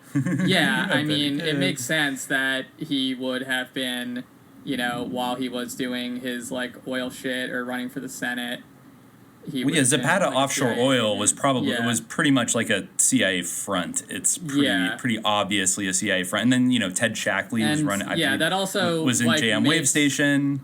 That also makes the choice of him to be CIA director make like a little bit more sense in a way. But yeah, I don't really believe that like he didn't desire that, especially like under the circumstances like of everything. That it enabled and that it allowed in that position. I don't know. I feel like. Also, going back to our first Contra episode, if I recall correctly, part of the narrative in that is that George Bush had a lot of resentment for Jimmy Carter for firing him from the position of CIA director when he came in. Mm-hmm. Almost like he kind of thought that wouldn't happen. And then, of course, there was when Stansfield Turner became the CIA director, and he fired like I think 800 CIA officers, like case officer type people basically, and all those people seemed pretty bitter about that, and then they immediately went and started all these kind of like private intelligence networks, and then that came back in the form of like the Iran-Contra enterprise when Reagan and Bush got back in, and like Bush basically tapped his old network that had been fired, but in a way where he didn't exactly hire all of them back to be like official CIA people, but you saw this like proliferation of contractors and cutouts and assets and things like that. Yeah, I mean, I almost feel like it's convenient. I almost feel like it's a convenient story that like maybe he and Rumsfeld agreed upon, that like they were mad at each other or something, like because it's if you're gonna get into politics, if that's your ultimate agenda, to be like in public office, to be president or something along those lines, then it's not good to generally, just in principle, people desire someone who's not like power hungry, especially not desirous of power, like in like the intelligence community, of being like a spy master. That's not like a trustworthy person that you would want to be like the chief executive. So it's much more convenient to think like, oh, he was pissed, like he didn't want the job. It's a much, more appealing story. I mean, the ideal of like the American politician is like George Washington, the Cincinnatus, who went back to his farm, he didn't want it, but he did it for the people. So, I feel like if he were just like, yes, I'm going to run the CIA, like that's not as politically advantageous of a narrative, He had to put on a slightly different front. And also, it was right after William Colby released the so-called Family Jewels, and there was a series of limited hangout disclosures. You remember, he went to Congress, and I think he testified for the church and the Pike committees, if he was still around then, and, showed off, like, the heart attack gun and said, yes, we tried to assassinate Castro 400 times, and, et cetera, and they hung out some things. And so Colby was the one that kind of like really stepped out and took a lot of the flack, let the Catholic do it. And then once he got all the flack, like got rid of him and then put in Bush, who was presented to the public as a kind of disinterested, kind of bureaucratic outsider who's going to bring like a fresh outside, level-headed kind of, not personally invested perspective to the agency and guide it through these rocky times. It's also, if you think about like the real reason, you get a guy who's been affiliated in the deepest, darkest shit, including possibly the JFK assassination, in the CIA position, because there's very sensitive shit that you don't want to... You want to minimize the risk of limited hangouting the wrong thing that could be a thread that somebody could pull on, perhaps. And, there still were covert operations. Like, if you read John Stockwell's In Search of Enemies, he was a former CIA whistleblower who worked in the Congo in the 70s during this time, like during the kind of transition to the Ford era, like right as Vietnam was kind of, being liberated in a based way. And they were, already basically doing stuff in Angola, supporting like Jonas Savimbi and stuff, but they had to be very quiet about it in those years because this was the kind of decade of American ambivalence and defeat a little bit. We were kind of pursuing détente with the Soviets and doing the SALT Treaty kind of stuff, and we got our asses kicked in Vietnam. There were all these third world revolutions happening, but, we still basically wanted to do our little special war through cutouts. So, Bush still had stuff to do. There was also the very sus assassination of Orlando Letelier in Washington, which, he was like a left-wing, wasn't he? He was a Chilean diplomat, wasn't he? Mm-hmm. Who was very critical of U.S., like Operation Condor and like U.S. foreign policy in South America, which again, like Bush and the kind of people in his orbit were deeply, acquainted with, including his best friend, Felix Rodriguez, the murderer of Che. Mm-hmm. And he got his car blown up in Washington, by like right-wing, basically, I think, I forget, it might have been right-wing Cubans that did it, but I don't know if they ever got... It was supposed to be agents of, like, supposed to be right-wing Chileans, like Pinochet's people. AKA gotcha, the United Pinochet's States people. Yeah. So, like, I mean, while Bush was CIA director, he allowed basically Pinochet to assassinate a Chilean diplomat in Washington, D.C. in like a spectacular way. And like, we didn't catch who did it, So that kind of shows that, maybe he wasn't such a disinterested, overseer of the CIA, blah, blah, blah. But yeah, I think we really can't trust Midge Decter on this count of, this feud. No, even the movie Vice gets into it. That is like conventional wisdom. Like it is.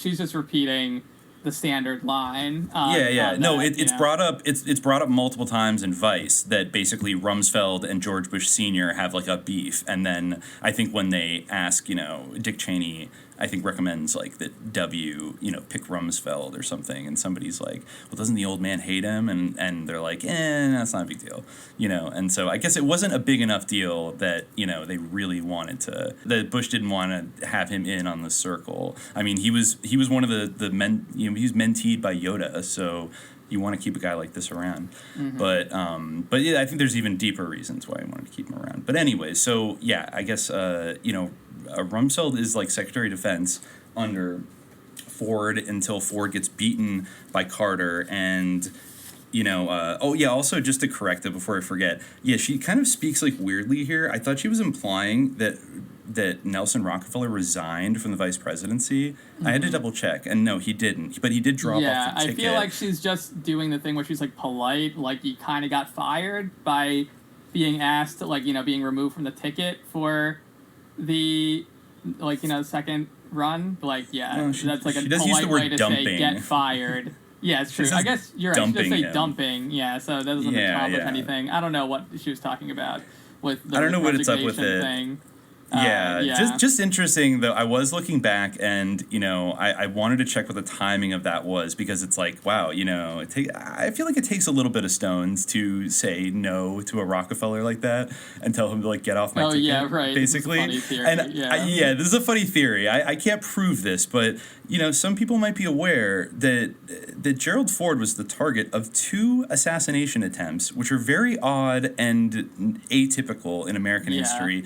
They're, I believe, the only back to back within 3 weeks of each other in Northern California in 1975, right around the time like the SLA.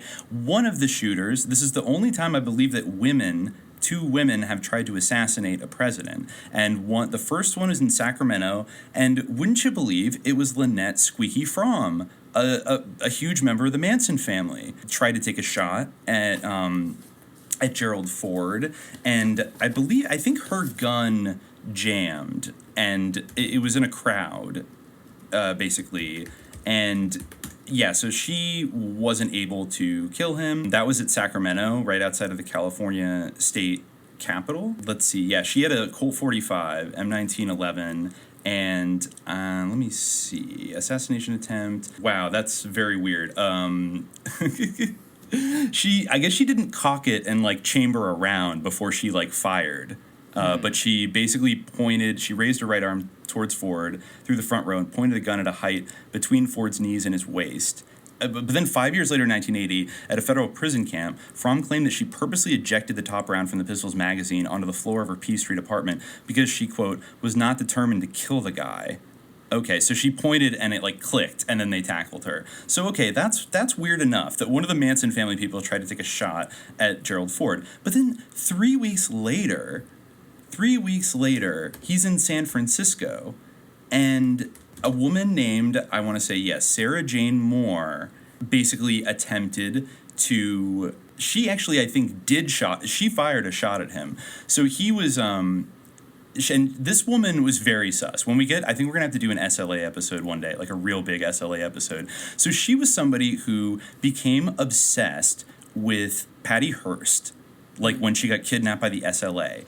And then, one of the demands of the SLA was that her father, Randolph Hearst, create an organization to like distribute free groceries to people, which he did. So they created something called People in Need, or PIN, to like feed the poor. So she went and volunteered to basically be like a bookkeeper for them. But, it says right here that when she was a volunteer bookkeeper, she was serving as an FBI informant up until the moment she attempted to assassinate Gerald Ford. And she had also been evaluated by the Secret Service earlier in 1975, but agents decided that she posed no danger to the president. Does that sound familiar? And she had been picked up by police on an illegal handgun charge the day before the Ford incident, but was released. The police confiscated her .44 caliber revolver and 113 rounds of ammunition. Wow, yeah. A 44 Magnum.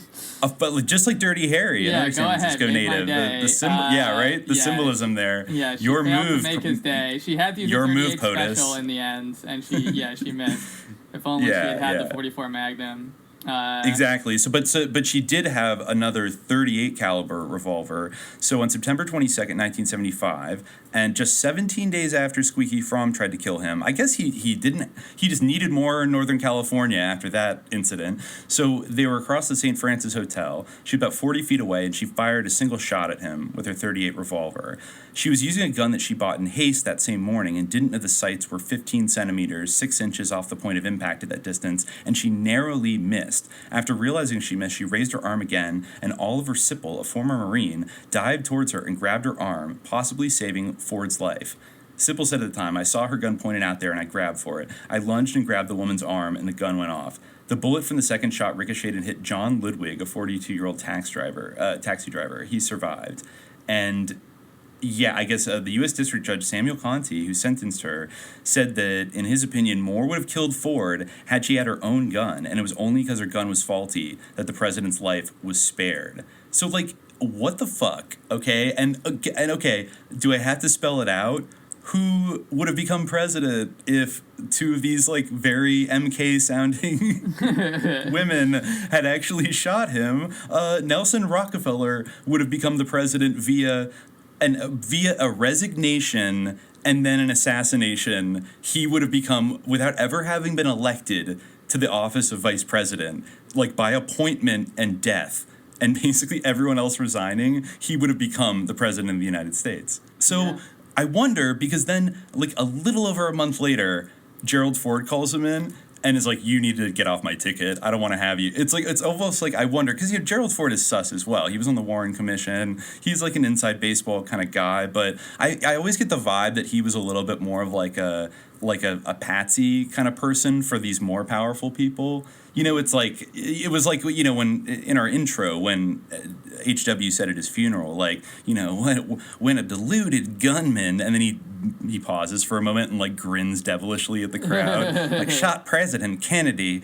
We all knew we could trust the Warren Commission because Jerry Ford was there. And, like, just says it with a kind of smirk, like, yeah, our little puppet was on the committee. Yeah, like, we knew we could trust him. But at the same time, like, there's a certain, like, it feels maybe like Gerald Ford is a little bit expendable, and that maybe he was sacrificable, maybe, if it meant getting Rockefeller in the driver's seat. And maybe he thought, like, if I win and then I have to spend another 4 years with this fucking suslord as my VP, I'm gonna have to be, like, looking over my shoulder every like 10 minutes for some MK fucking assassin to pop out and, like, shoot me. Yeah, it's very, very weird. And so he fired his CIA director, fired the secretary. He literally, I mean, Halloween Massacre, like, he emptied out his entire administration. You know, I mean, this is the guy that investigated the JFK assassination, so maybe he thought deep down, oh God, like, I don't want to end up like Jack Kennedy, fuck, you know? And maybe then, I was thinking even, it's kind of funny then, because maybe, you know, Nelson Rockefeller stayed on as VP and then, you know, left when they lost, but it's interesting that the guy who tackled her was a gay ex-Marine, you know, back during the time when people, like, you know, again, sort of a case of intel projection where homosexuality was viewed as, like, a security threat, you know, something you could blackmail someone about, you know, and he actually originally didn't even want his name used because he was in the closet to his family, and they ended up disowning him when they did find out that he was gay. Is this like the opening shot of, like, homo nationalist superheroes? Like, I was thinking more like that he could have been easily blackmailed and also, like, was kind of living a double life anyway. But, I mean, also he was built up eventually into kind of like a gay hero by the gay community. But, like, the press at the time was, like, kind of, you know, not, like, ambivalent towards him. But, yeah, you know, definitely at the time, it was widely believed in the intelligence community that being gay was, like, a security risk. Like, those people were easily manipulated and easily blackmailed. Probably, I would imagine, because they did that kind of thing themselves. That was why, like, McCarthy and stuff tried to route gay people out, because they were a risk of liability. This is interesting, though, is that he was actually outed by two people that left answering machine messages to the San Francisco Chronicle, like the day after the incident. One was from Reverend Ray Broshears, the head of a gay activist group called the Lavender Panthers, but the other was from local gay activist Harvey Milk, who was actually Sippel's friend and on whose campaign for city council Sippel had worked. And while discussing whether Sippel's sexuality should be disclosed, Milk told a friend, "It's too good an opportunity. For once we can show that gays do heroic things, not just all that caca about molesting children and hanging out in bathrooms. Or for once we can show that gays can do heroic things, not just all that caca about molesting children and hanging out in bathrooms." Someone else who eventually was assassinated, Yes, and he would be assassinated not long after that, in a very sus way, right after Jonestown, right after the Jonestown massacre. Milk died under outed him. very sad circumstances here. Well, in later years, he was diagnosed with schizophrenia, and he later in life, while drinking, he would express regret about grabbing Moore's gun. On February 2nd, 1989, an acquaintance, Wayne Friday, found Sippel dead in his San Francisco apartment with a bottle of Jack Daniels next to him and the television still on. Wow. Okay. Wow, that is, whoa. Imagine that, to be like, I regret saving the president's life. Yeah. Wow. I mean, I get for, basically his own personal experience with that. Kind of, I don't know, was it fucked up of Harvey Milk to, out him and, you're going to be a hero now? It was pretty fucked up, and it didn't really seem to go down that way. It's super fucked up.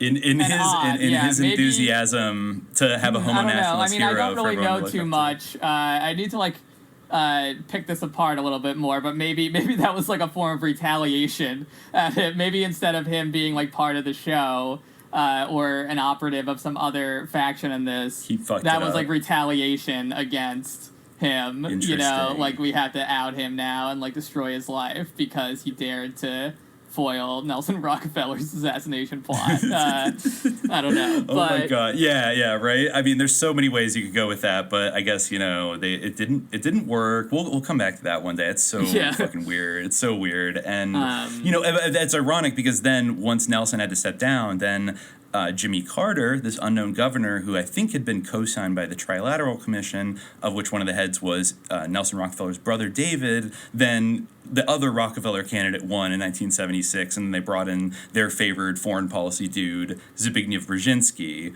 who was kind of the other side of the coin of Henry Kissinger, but, very whatever, and they still got kind of what they wanted out of the whole thing.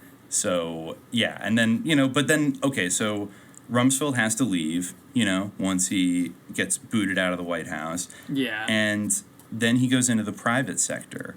Right. And does very well for himself. Right? Yeah. As we mentioned, he was, in charge of a bunch of things. Well, it's relevant to mention, this was his first time as Secretary of Defense. He was Secretary of Defense twice. Once under. Oh, and he did also in this period, which was the period of Détente, he also chaired a kind of a threat assessment commission to revise the estimation of the Soviet military threat, and I guess he was very instrumental in jacking it up to the max and being folks, they have 10 million ICBMs. One of the greatest quotes from this time is when he said, "The greatest threat to the relationship between the United States and the Soviet Union is not belligerency. Actually, weakness is just as provocative as belligerence. So it doesn't matter if you're taking a belligerent pose and instigating things or being saber rattling, because if you're weak, that's just as provocative. So might as well rattle your saber." And he was all about the B-1 bomber and how we need it, and we need ICBMs, blockbuster ICBMs, a fleet of warships. He was not about reducing arms. He was all about B-1 bombers. And he flew one himself to prove his superior capabilities because he was a man's man. Yeah. He was just celebrating American military might. And then, he took that same energy into the private sector. And, he showed the same, writhing, muscular, manly wrestling dexterity when it came time to tango with the FDA over a little drug called aspartame. Because I guess he ended up getting a job at Searle pharmaceuticals. Before you start talking about aspartame, I just wanted to note at the in the chapter of in the chapter about his first tour as Secretary of Defense, this book is, as we mentioned, pretty slight, and it's also like a picture book.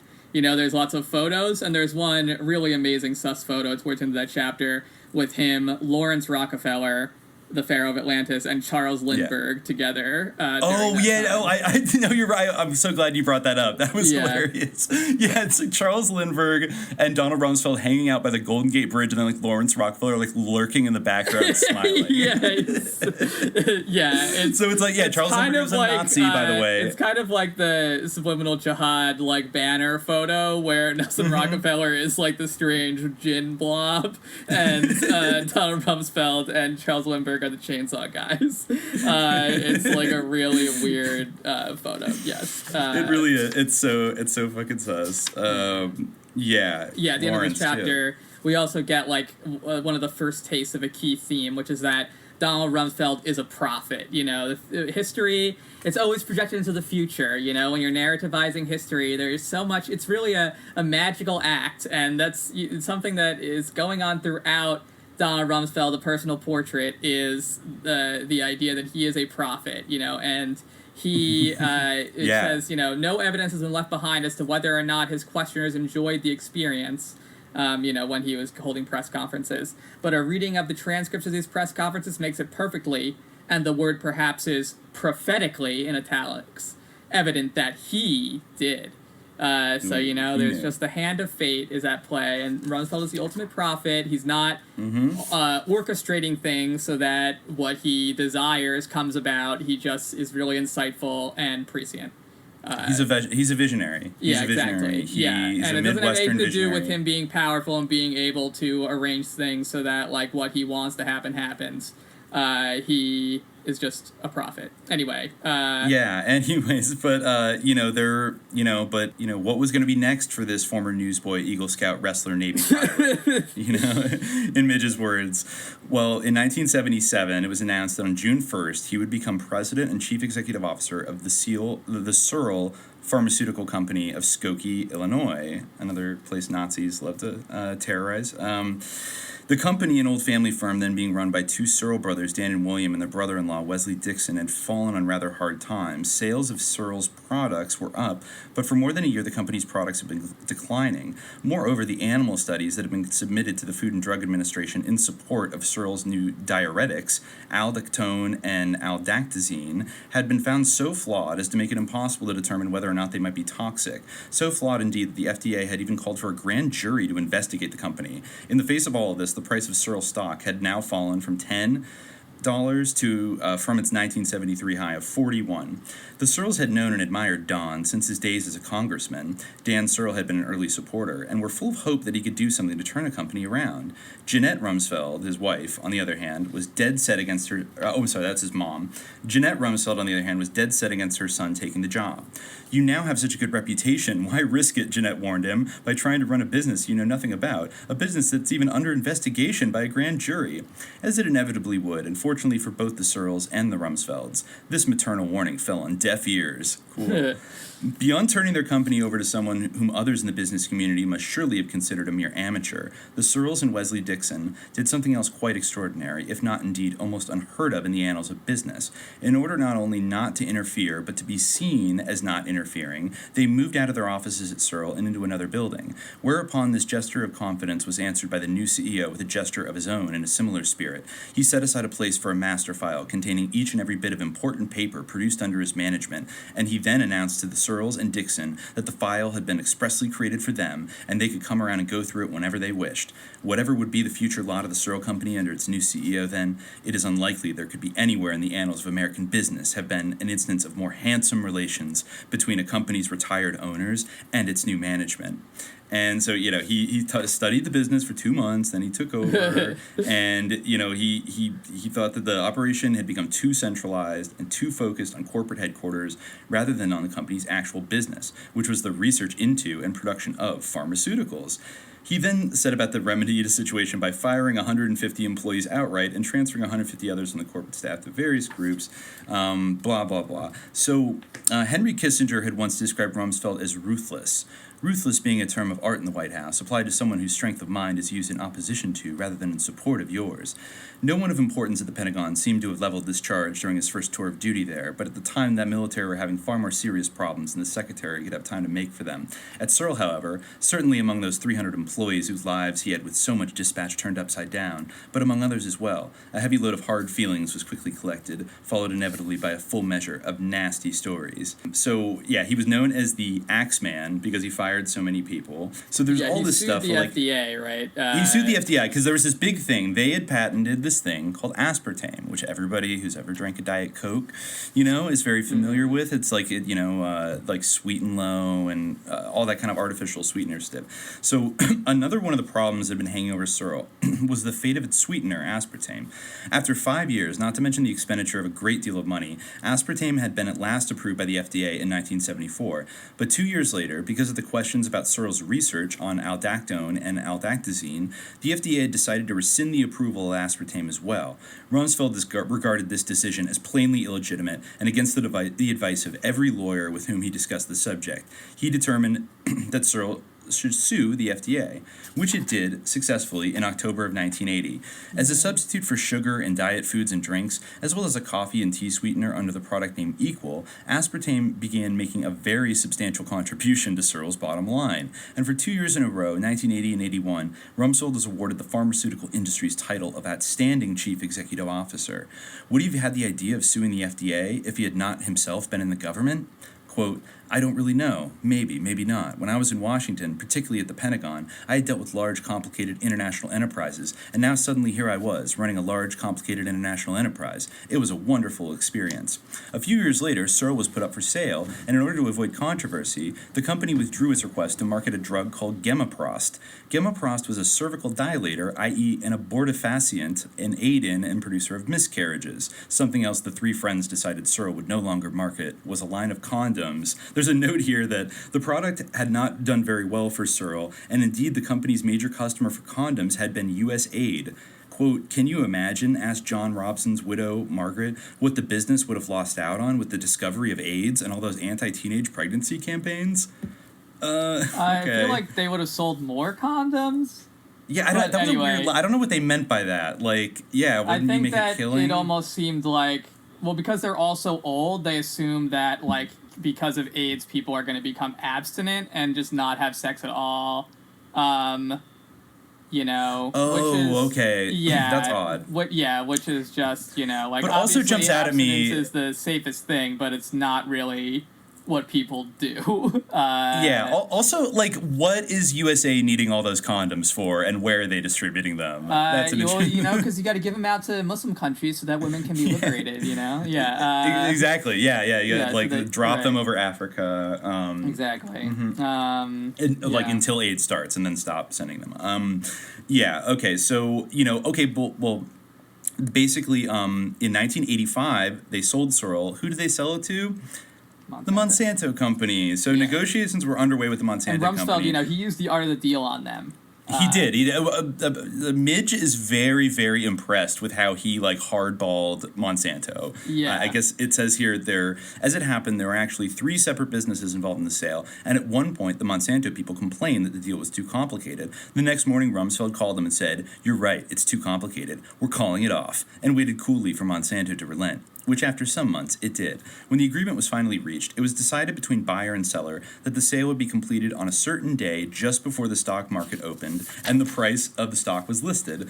But early on that very morning, only minutes away from the deadline, the person representing Monsanto called Rumsfeld on the phone and raised the issue of establishing a fund from which to make severance payments to those Searle employees who would be laid off. He asked Rumsfeld what he thought the amount of such a fund ought to be. Rumsfeld answered that he hadn't thought of a sum and refused to name one. The clock was ticking, But again, he sat coolly by, waiting, and at the very last second, Monsanto gave in, and the sale went forward as planned. The price was $2.7 billion, or $65 per share. Rumsfeld had filled the pockets of the Searles, and though it had not been, and would not ever be, a primary ambition with him, his own pockets as well. And I love that. Yeah, what's up with that story? Even though he didn't care about making money, it just so happened that he made a ton of it by selling this company to Monsanto. And I also like, what is his primary ambition? To like slaughter people in the Middle East, like that. Yeah. Also, I'm not exactly sure. He just wants to kill. I'm not exactly like what was he objecting to that I guess was Monsanto implying that they would have to set up a fund out of their own profits to pay off laid off workers, and Donald Rumsfeld was just like, nah, fuck those people. And then at the last minute, they're like, okay, I guess we won't pay any of those people who got laid off, and we'll just all get rich. Like, is that that's how I interpreted her reading that, like her description I'm not of sure. that deal? I thought that it was that they had to determine the price themselves. But yeah, maybe you're right, or that they. I don't know. The price was $2.7 billion. Yeah, I'm not exactly sure exactly what. I like that the idea of like making severance payments to the laid off employees is like onerous to him. Yeah, like, absolutely. And she seems to be like, yeah, he stood his ground. Like, don't pay. Not to say that Monsanto was like actually cared about the workers or something. I don't know. They were probably scheming in their own way. But, after that, I think like you mentioned, after that big sale, he went on to be on the corporate boards of Bendix, Sears, the Chicago Tribune, Kellogg, and others. And so he became like a mega interlock kind of guy. And like a big time, Chicago businessman in the, this beautiful windy city where everyone's just a friend. The competition is chill. And then his gang gets back in office. The revenge of the sacred cowboy occurs, and Ronald Reagan becomes president. And it doesn't take long for him to get called back into service as the special presidential envoy to the Middle East, right? Where he definitely distinguishes himself. Oh, yes. Yes. This is talk about that? Like a really amazing part of his career. This was under the Reagan administration, right? He got brought back, and once again, he was on the lips of the great mentioner as a possible vice presidential nominee, and that surely could not have done much to soften the hostility of George Bush, who had been working hard, and as it would turn out, successfully to secure that nomination for himself. So he did, but Rumsfeld, he came over and he became a special envoy to the entire Middle East. So he was zooming all around like William Colby, dealing with... William Casey. Oh, sorry, William Casey. I had Colby on the Colby brain probably from jetted his around too. His recent removal. But anyway, so it was a dark time, the relations with Baghdad had been broken off after the 6-Day War, Iraq and Iran, our great one-time friend, they were now so angry at us for some reason. And the mullahs. Yeah, the mullahs had taken over. There's an amazing quote from later on in this book. Well, what about, she has a great analysis of Shiism in general that at one point we should definitely mention, but that comes a little bit later during... It's even more ridiculous in the context of the later Iraq War. But anyway, so, he went and, of course, he did this famous handshake with Saddam Hussein. Everyone's seen that picture, I hope. Where yes, except I guess for Rumsfeld himself until, he was ambushed with it on TV and seemed genuinely surprised that, video of that existed. Midge tries to kind of, wash Rumsfeld of... having given chemical weapons to Saddam Hussein or, even wanted to make a deal with him, and he was just, because he always serves the president. So that was what Reagan wanted, and Rumsfeld probably knew that Saddam Hussein was a bad guy.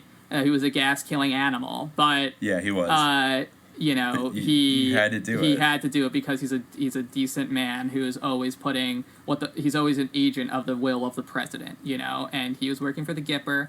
and that's what he had to do. Yeah, I'm looking on page 91 here, because the way she describes him selling chemical weapons that would be used to massacre tens of thousands of people is so good, because she basically admits it. She says, relations between Washington and Baghdad had been broken off at the time of the Six-Day War between the Arabs and Israel, but Iraq was now at war with Iran, a former friend and ally of the United States that had, with the ascension to power of the Ayatollah Khomeini, become a determined enemy. Basically, to state the proposition with a certain degree of crudity, America wanted the two countries to go on fighting without either of them emerging victorious. What followed was a policy of giving some assistance to whichever side appeared to be weakening. Iraq had originally been the aggressor in this war, but was now beginning to fall behind. It would then need a bit of shoring up. Thus, Rumsfeld arrived in Baghdad. Psychotic. Yeah. Thus, Rumsfeld arrived in Baghdad, the highest-ranking U.S. official to visit that city in 6 years, with a letter from Reagan to Saddam Hussein stating that Washington was preparing to resume diplomatic relations with him. Later, according to the New York Times, quote, some American diplomats would pronounce themselves satisfied that normal diplomatic relations had indeed been restored, at any rate in all but name. Shortly afterward, Iran accused Iraq of using mustard gas as nuclear agents against Iranian troops. A charge that would be confirmed by the UN and then by the United States State Department. 5 years later, in 1988, it would be shown that Saddam had attacked Kurdish civilians in Iraq itself with poison gas sprayed from planes and helicopters. In response, the Senate passed a measure denying Iraq access to certain kinds of American technology. Technology is doing a lot of work.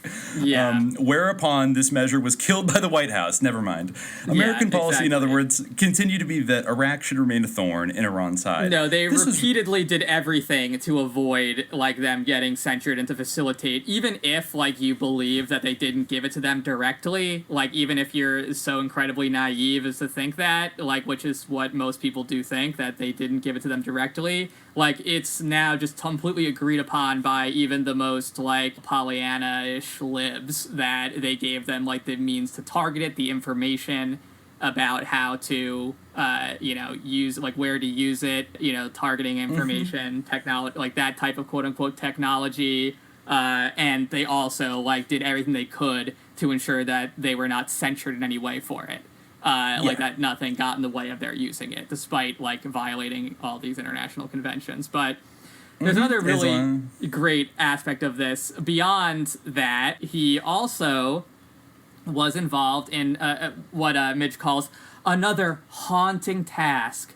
I love that. Yes. That's very haunting to tell the poor Lebanese phalangists that were exactly. He had to tell the Kataibs that they, let me just read her phrasing. He had to inform Amin Gemayel, the ill-starred leader of the once beautiful and soon-to-be God-forsaken country of Lebanon, that the United States is pulling out the Marines we had sent to Beirut. This was a move long argued over, one that had given rise to a disagreement between the State Department and the Pentagon. The Marines have been sent to keep peace in an ugly civil war that had for some time been pitting Lebanese Christians against Lebanese Muslims. This struggle had been further complicated by the presence in Lebanon of Palestinian refugees living under the authority of the Palestinian Liberation Organization, and who had, among other things, committed atrocities on certain Christian villages. I see some atrocities are being left out, but whatever. Yeah, no big deal. Not the Amin Gemayel was literally a fascist whose party was 100% openly brown shirts, and that they totally participated actively in massacres of Palestinians, but whatever, it's fine. The Christians were being oppressed as usual. In 1982, the Israel army invaded Lebanon, at first for the purpose of putting an end to the bombardment of Israel's northern cities, that's why, and then moving northward all the way to Beirut in hot pursuit of the PLO. The United States determined the PLO, quote-unquote, she uses scare quotes here, fighters, should be rescued and assigned to the Marines to provide them a safe passage to Tunis. After seeing Arafat and his minions safely ensconced in North Africa, the Marines were ordered to return to Lebanon and resume their efforts as peacekeepers. Over the most strenuous objections of Secretary of Defense Caspar Weinberger. I don't actually know anything about Caspar Weinberger, but he sounds like a fucking Nazi. Except that he was a KPFA radio host. Oh, I remember that. That makes sense, because he sounds air all like... sides. I mean, I'm sure that he was strenuously objecting to abandoning the phalangists like Nazi maniacs. Anyway, so, you know, the embassy in Beirut was hit with a terrorist bomb, you know, and they killed 241 Marines. Yeah, and it was a horrible disaster. I remember that it was like was this during like a wedding celebration, or that was something else? I remember there was some other, maybe it was this, but there's some attack where Bush said something that was like, I think it must have been later. He was like, you know, these terrorists are so evil they'll even target a wedding celebration to kill people. It's like that's literally the United States' favorite thing. Yeah, I forget where what that happened. But anyway, this is a different thing. But so Rumsfeld had to inform them that the U.S., you know, was leaving Lebanon, and that would amount to the death knell of the Gemayel government, the amazing Gemayel government, and ultimately of Lebanese sovereignty itself. A sad errand, indeed. Taken over by Hezbollah, no. Oh, no. Yes, Hezbollah, no. Just to, like, clarify, like, who this dude was. He literally, like, was a full-blown, like, phalangist who, like, hated Muslims and was a complete, like, genocidal Maronite partisan. Who founded, like, the Qataya party, I think. Or, no, he inherited it, but he then, like, once that party wasn't fascist enough for him, he found another one that was just called Al-Qaeda Katabia, you know, which is, like, you know, Al-Qaeda does mean the base, but it's a little bit sus, since we know the origins of Al-Qaeda and everything. Exactly. Why did Francois Genoux, the Nazi banker, run, like, Al-Taqwa Bank in Switzerland? I don't know. Yeah. There's some connections here. Underground Reich, Contra, Al-Qaeda, people...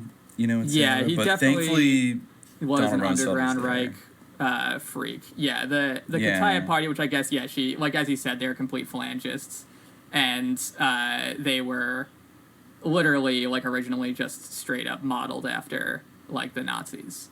And they just used the Roman salute and everything and loved it. Yeah. So, you know, after those great adventures, he flirted with running for president in 1988, and which I guess, you know, really didn't pan out, and nobody really wanted that. But he did give what Midge Decter thinks are some very prophetic speeches. Again, when he was very prophetic, because he... Yeah. You know... well, there is one good quote about his presidential run, which is, you know, if in the end his support proved to be thin on the ground, which is odd considering he's like a sex bomb magnet. But anyway, he was not without distinguished advocates. A column by George Will, for instance, speculated that this former naval aviator, he taught formation flying, Top Gun for president, and collegiate wrestling champion, has a flintiness, a hardness in his gaze and temperament that could make him a serious contender in the 1988 race to replace Ronald Reagan as Republican heartthrob. The whole idea that, like, either of those people are heartthrobs is, like, so bizarre to me. Like, they're literally, like rictus infected, like... Don't kink shame. Don't kink shame. Sorry, I'm kink shaming. Geriantophiles. Yeah, I'm sorry. Yeah. But, you know, in terms of his, you know, he's very rich and successful at this point, but... You know, his ideas, his prophetic ideas are bubbling to the surface. So while he was traveling around testing the presidential waters, however, something that would be in the long run be of far greater consequence to his life had come to preoccupy him. For in addition to selling his candidacy, he was also attempting to stir up interest in an issue that in those days was viewed by most voters as quite remote from their everyday concerns. That issue was Middle Eastern terrorism. After September 11, 2001, it may be difficult to believe, but in the late 80s, except a certain specialists in the field, an invitation to be concerned with the problem of terrorism seemed a bit odd and maybe even cranky. It was not that Americans had been completely untouched by this problem. There had, for instance, been an outpouring of public horror and anger over the bombing of the Marine barracks in Lebanon, the subsequent hijacking of the ship Achille Lauro by Palestinian terrorists, in the course of which an American consigned to a wheelchair was thrown overboard to his death, had also occasioned a good many expressions of public outrage. But like the terrorists themselves, terrorism continued to be viewed by most Americans aliens as something exotic, belonging to far-off places and unfamiliar peoples. Even the first, happily not too successful, bombing of the World Trade Center in 1993 would fail to ignite the kind of fear that might only 8 years later have been useful to those in charge of keeping their fellow citizens safe. Interesting parenthetical there. But be that as it may, soon after the Achille Lauro incident, Rumsfeld gave a speech in Albuquerque, a place not unacquainted with crime, but in those days one in which an ordinary citizen might have imagined that Middle Eastern terrorists were men from Mars. In that speech, he pointed out that terrorism was not merely a matter of random incidents perpetrated by groups of unhappy people, but was actually nothing less than outright warfare. Moreover, he warned, it was a kind of warfare the United States had better immediately take steps to deter. There is no record of how the Albuquerque audience responded to this formulation, though the evidence of subsequent history would suggest that it was on the whole lethargic. But there was nothing lethargic about Rumsfeld's pursuit of the issue. Over and over again, and in terms that nowadays seem veritably prophetic, he insisted both on the danger of terrorism and on the need for policies to counter it. One policy he emphasized was for the United States to go after the terrorists on their own home ground, rather than wait until we needed to be protected on ours. Another was to recognize the United States cannot really deter terrorism in the Middle East, quote, until it redefines the process as warfare by hostile governments rather than isolated acts. Such prescience about the state of the world, as rare in those days as it would turn out to have been urgently needed, was of little help to a would-be candidate for the 1988 presidential nomination. Those members of the Ford administration who had charged Rumsfeld with being a ruthless, if brilliant, self-serving bureaucrat, such as the old quartet of Kissinger, Rockefeller, Simon, and Bush père, would have had reason to wonder how, if it were not out of a higher concern for the safety and well-being of his country, he could have blundered so badly in finding a message. So, he was right. Yeah, and that's his whole thing. That was his whole thing at that point, which was that we need to go after the terrorists and stop them before anything happens. We need to, the best defense, I think he even said in these exact words at one point, is a good offense. We need to go after the terrorists because it's not isolated acts. It's real warfare, and we need to go with them. So he was imagining the war on terror even all the way back in 1988. But, it couldn't quite get a message out of it, so if only something would happen that could get people out of their lethargy. And it is very clear that the political and economic sanctions have, with respect to Saddam Hussein, have not worked. The containment. A third part of the containment, clearly, was Operation Northern and Southern Watch. And we know for a fact that he is continuing to operate in those areas and doing things that it's very hard to stop him from doing because he's got mobile anti-aircraft capabilities, and when he shoots at us, we shoot back. He hasn't hit us fortuitously, but by the same token, we've not done a great deal of damage to his air defenses or any of his other capabilities. The big thing that was there was the weapon of mass destruction issue, and he had agreed, and the UN had agreed, that he would not have a WMD program. We know he does have one, and he is continuing it. So there's no way any reasonable person could look at that record and say that it's worked. I can say that we believe in the United States of America that it is not debatable, that in fact there is ample evidence. Indeed, the words of the gentleman, no, he's not a gentleman, the words of the individual proclaim his guilt and take pride in his accomplishments. I have no knowledge of what anyone else might say or think about it, but UDL has certainly announced from the highest hilltops on video that he was involved.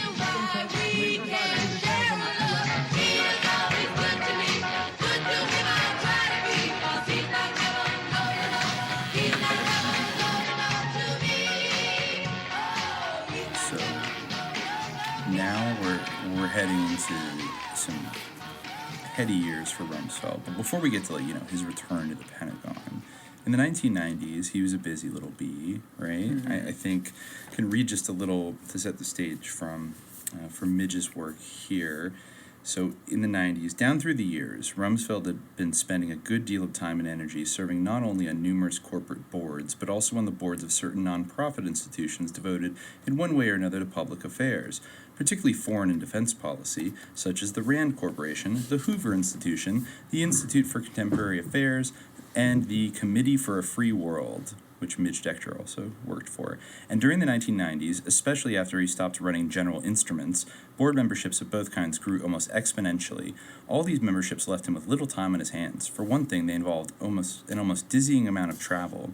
And for another, the enterprises he was required to think about and help provide for, from electrical engineering to biotech to breakfast cereal to teaching economics to rescuing refugees, and as always, to foreign and military affairs, were varied enough to require both a good deal of physical effort and a constantly replenished supply of intellectual energy. It was a situation that came very close to his idea, as he once put it to an interviewer, of, quote, living each year and enjoying the heck out of it. If this was his notion of enjoyment, he would soon be in for another large dose of it. In January of 1998, Congress appointed a commission to assess the nature and extent of the emerging threat to the United States from ballistic missiles, and Rumsfeld was appointed its chairman. For the rest, the commission consisted of 8 other men of distinction, 2 retired Air Force generals, a former director of the CIA, a former director of the President's Science Advisory Committee, a deputy administrator of NASA, a former undersecretary of Defense for Policy, a former undersecretary of State for Security, and a former assistant director of the U.S. Arms Control and Disarmament Agency. The former undersecretary of Defense for Policy, Paul Wolfowitz, would become Rumsfeld's deputy during his second tour of the Pentagon. They were given 6 months to submit a report, and they talked about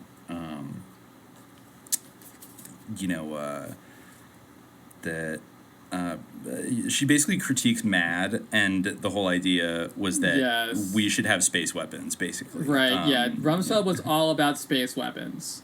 Yeah, he was. He was on that LaRouche tip. He was, really all into it. Yes, exactly. He was very much on the LaRouche tip. And also, he was super into, like, high-tech weaponry. One thing that he really was into was the idea of laser dazzlers. That, I guess, like, now, once again, the same thing with the missile gap, like, we lead the way in laser dazzlers, like, which are basically, like, ways to blind people, or to, I don't know, maybe you could even combine the laser dazzler idea with the space weaponry idea and create some kind of space laser dazzler that would make a giant hologram of a messiah. No, but he was big into that. Outflanking the Chinese development of these blinding weapons. And all sorts of things. And this was a part of modernizing war games, war simulations. To the dozen of space systems. Like all those war games that are happening on the morning of 9/11. They Dick Cheney had direct oversight of. It's also, I didn't actually appreciate prior to reading this book and doing research in general for this episode that he was like a flight instructor himself in formation flying. That's interesting. He was a real Top Gun. He could. He knew just the right tricks to pull hitting those towers. And actually, this report was relevant to the discussion. It concluded with a discussion of what is known in the world of military acronyms as RMA, or Revolution of Military Affairs. Key to this revolution are precision-guided munitions, stealth technology, and space-based equipment for command and control, communications, surveillance, and reconnaissance, along with the computer-based capacity to make these capabilities work together. The objective of RMA, the report points out, in a summary that, again, will echo fatefully for the Commission's chairman some 4 years down the road, is to make the United States forces, quote, lighter but more lethal, so that fewer personnel with less equipment can strike over longer distances and with a far more powerful effect. So, predicting the future, it's like if only you maybe just needed like a catalyst to get Congress, because it said, Congress was not particularly over-enthusiastic in the late 90s about signing on to huge increases in military spending, as shocking as that sounds. They still were spending on it, but there was not a huge appetite, because what were we fighting exactly? The Soviet Union had collapsed. What do you need a big military for? Yeah, they are out there. They're fighting wars. This is an interesting part of Midge's book. where, he's come back to be Secretary of Defense again after, doing all this stuff, coming around, etc., getting Rumsfeld's rules and everything, and being on the Space Management Commission and everything. So in January 2001, Joyce Rumsfeld was not prepared for him to return to the job he left 24 years earlier. There I was, she said, imagining without thinking it through that I would somehow go on living in Chicago and commute to Washington. Then one day I found myself in a Senate chamber attending Don's confirmation hearing. I sat there listening, and at some point in the proceedings it was as if a big curtain had suddenly been pulled aside in my head. And I thought, I remember this. I remember now what this is like. It's real. It's full-time. It's nothing for dabbling around in. So once again, this is Midge again, as on occasions almost beyond numbering in the preceding 45 years, she would set about finding and organizing a new home. It seems safe to say, however, that curtains opening or not, neither of the Rumsfelds on that day could have begun to imagine what the future held in store for them. It seems like they did imagine it. Like, whether or not you think that they, at least Donald Rumsfeld himself, whether or not you think that they masterminded it, certainly they imagined it. He imagined it extensively. That's kind of the point of him being prophetic, right? That yes, he did actually imagine what the future was on multiple occasions. Almost he alone. As in her own words, very prescient terms. Yeah, he alone could see. I mean, like, he just enough to be seen as a prophet, but not quite enough to actually, like, stop 9/11 from happening. No. Apparently. Yes. Just right on that edge there of he almost had them, but nobody else was even close. According to Midge. Then, he came in, and at first he didn't even request a military budget increase, because he wanted to just focus on restructuring things, right? Yes. And yeah. Basically, also, one thing that isn't mentioned in Midge's book, but I feel like I should, because it talks about a lot of, like, the bureaucratic little battles of him trying to reorganize it. And I always remember this as being, like, a really fascinating, just little, like, factoid about 9/11. And it sounds so ridiculous, but it is true that on September 10th, 2001, Donald Rumsfeld gave a press conference where he declared war on, like, corruption and dodgy accounting in the Pentagon, and he gave a pretty kind of a famous number. I guess his direct quote was, according to some estimates, we cannot track $2.3 trillion in transactions. So yeah, I guess but I think I can't see, I'm trying to find like the there's like this funny like German 9/11 like a website called 911facts.dk, but I feel like it's or maybe it's Danish, I don't know, but it has a facts and a logic section. Facts and logic, okay. I think it is basically okay, whatever. They're trying to say that even though he did say that it's like he wasn't really saying. Okay, so yeah, he's criticizing the red tape. This is his block quote here. The topic today is an adversary that poses a serious threat to the security of the United States of America. This adversary is one of the world's last bastions of central planning. No. It governs by dictating 5-year plans. No. From a single capital, it attempts to impose its demands across time zones, continents, oceans, and beyond. With brutal consistency, it stifles free thought and crushes new ideas. It disrupts the defense of the United States and places the lives of men and women in uniform at risk. Perhaps this adversary sounds like the former Soviet Union, but that enemy is gone. Our foes are more subtle and implacable today. You may think I'm describing one of the last decrepit dictators of the world, but their day too is almost past, and they cannot match the strength and size of this adversary. The adversary's closer to home. It's the Pentagon bureaucracy, not the people, but the processes, not the civilians, but the systems, not the men and women in uniform, but the uniformity of thought and action that we too often impose on them. That paragraph doesn't read to me as like, oh, I've just been rebuked by facts and logic, and he's not talking about anything sus. The fact that he compares the Pentagon bureaucracy to the Soviet Union, but also kind of like the new threat we're going to face, like the terrorist threat that would attack the very next day. Like, what?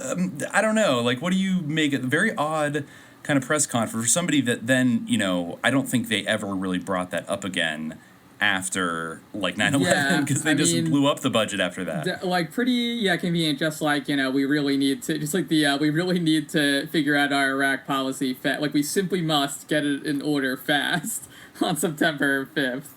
There's some little suspicious things there. So I'm looking at History Commons, maybe a slightly more copacetic website for us, but their summary was, in a public speech to the Department of Defense Secretary Rumsfeld announces the Department of Defense, quote, cannot track 2.3 trillion in transactions. CBS later calculates that 25% of the yearly defense budget is unaccounted for, and quotes a longtime defense budget analyst, quote, their numbers are pie in the sky. The books are cooked routinely year after year. Coverage of this rather shocking story is nearly non-existent given the events of the next day.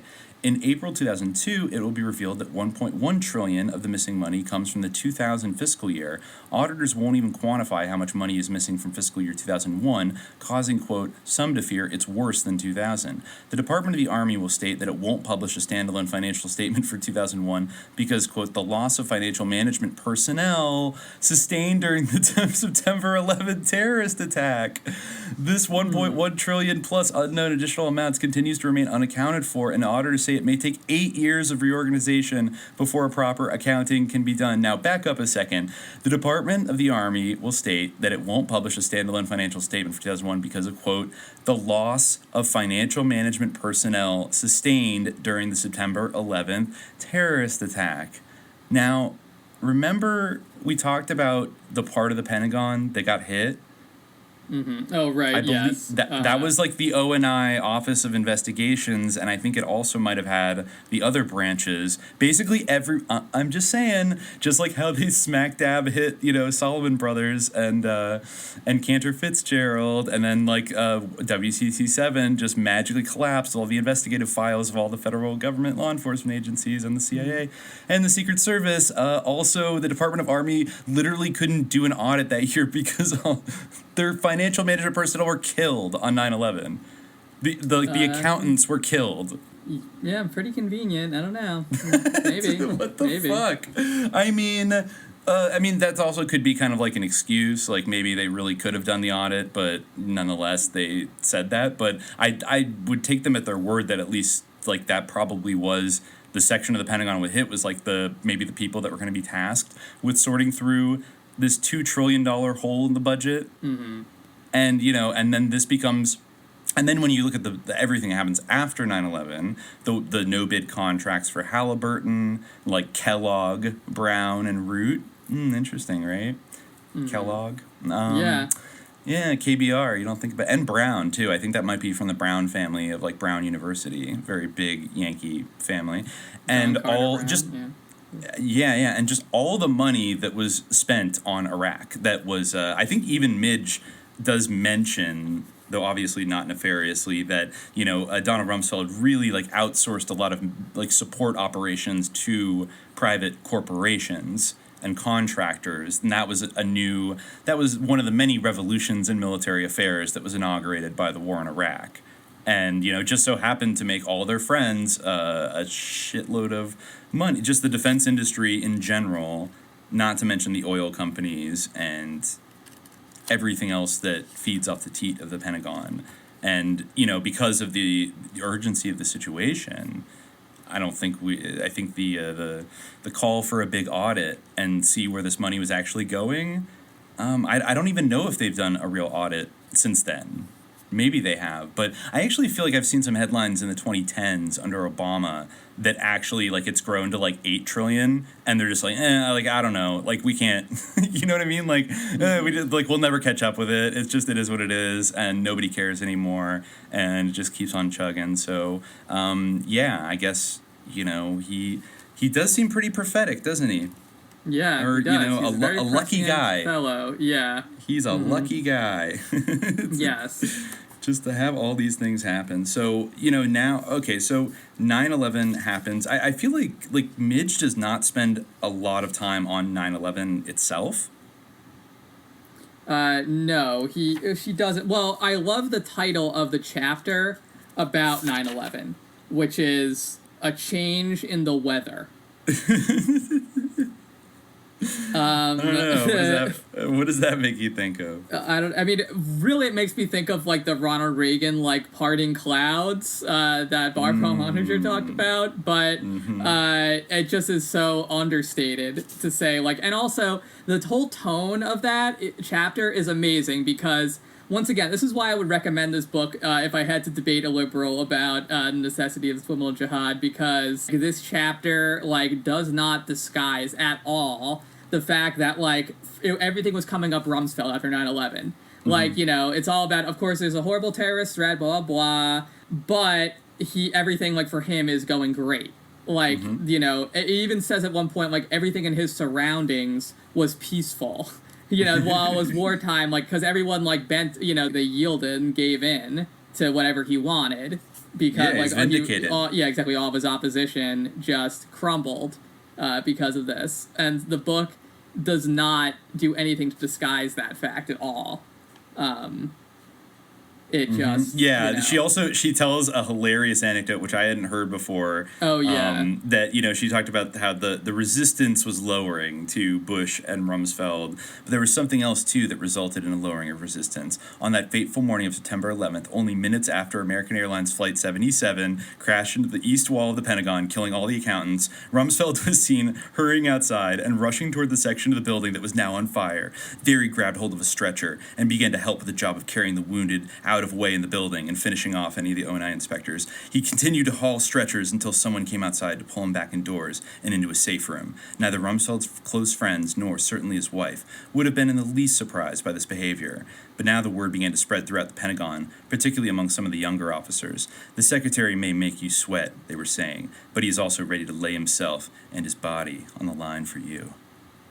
Cool, Yeah. And so they loved him. He's a hero. He ran out on the lawn after that plane hit the the cruise missile. Whatever the fuck it was that blew up all the accountants. He did know all about ballistic missiles, so he did warn us about missiles. So he did. He spent a decade studying ballistic missile from Pakistan. But anyway, so Midge says in a similar tone about how he brought on this guy Richard Myers, who would be his close associate throughout this period, and also General Peter Pace. They came on, I guess, as the Joint Chiefs of Staff.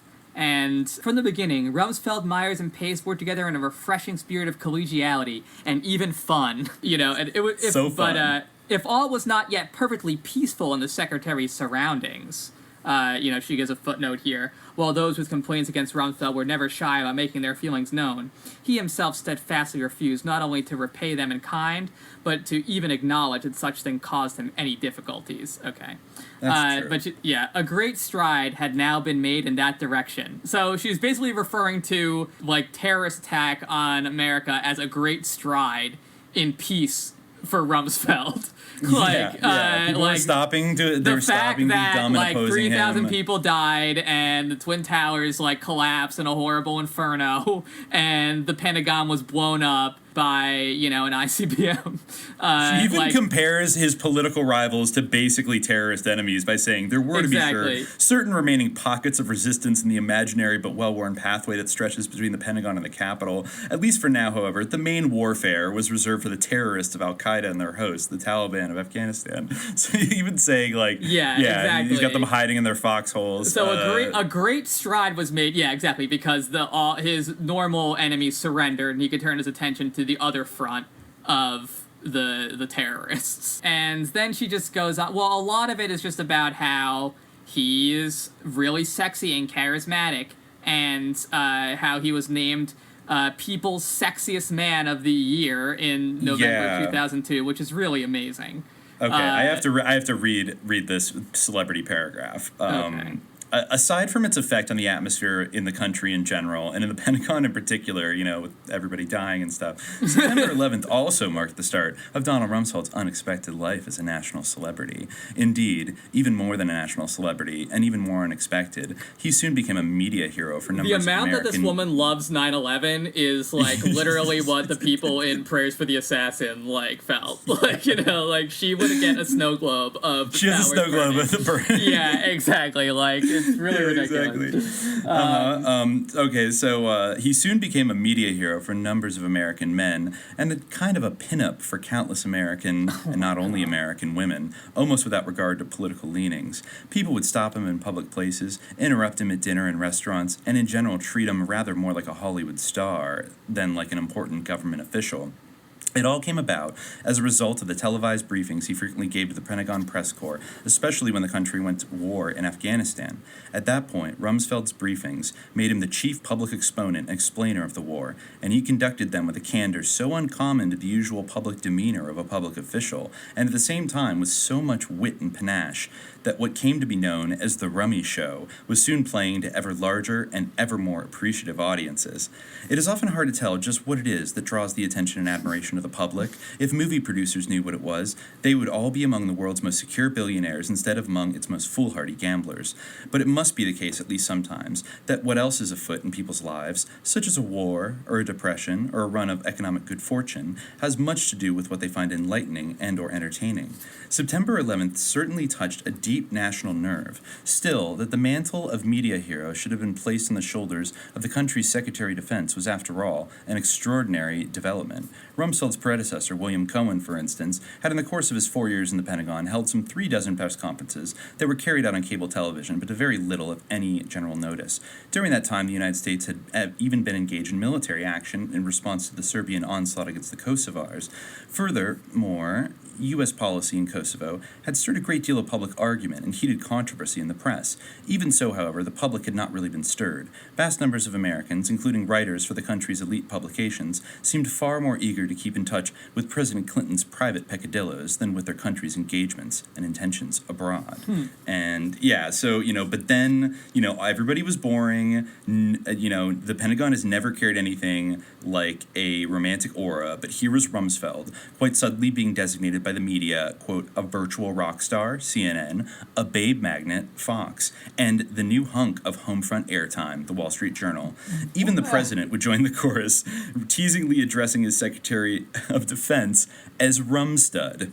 What made all this more remarkable was that the new heartthrob, placed in people's pantheon of erotic heroism among the likes of Ben Affleck, Mel Gibson, Hugh Grant, George Clooney, and Julio Iglesias, was a man now 70 years old, married for some 48 years to his high school sweetheart, father of 2 grown daughters and a son, and the grandfather of 5, soon then to be 6 grandchildren. Do you realize, his 15-year-old granddaughter demanded of her mother, that his picture is on the page of this magazine opposite Tom Cruise? Tom Cruise, mother. Aside from people... Yeah, that was just oof.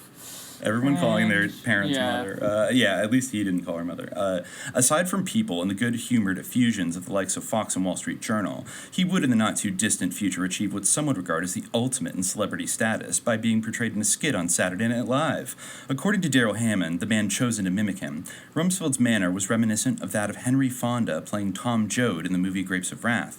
That was a curious response to someone so confident of what he is about as Rumsfeld. Even more curious was Hammond's observation that at times, as he told the New York Observer, Rumsfeld can appear, quote, more tightly wound than Aaron Brown after 1,000 Red Bulls. People who don't watch press conferences, Hammond said, watch Rumsfeld's, and so does he. He played Rumsfeld that way, but it is not likely that either Hammond himself or the rest of Rumsfeld's audience would actually continue to watch much give and take on what are after all matters of life and death between members of the press and someone as tightly wound as Hammond described. Actually, he is relaxed, though sometimes stern for effect, and seldom, though perhaps on occasion, genuinely irritated. Be that as it may, there was no question that Rumsfeld, as he had only recently imagined he might have to do, would now be going over the heads of Congress and reaching the American people. And she was definitely reached. Yeah, she was reached. I would say right. She was reached. Certainly. She was touched by a prophet. No doubt about it.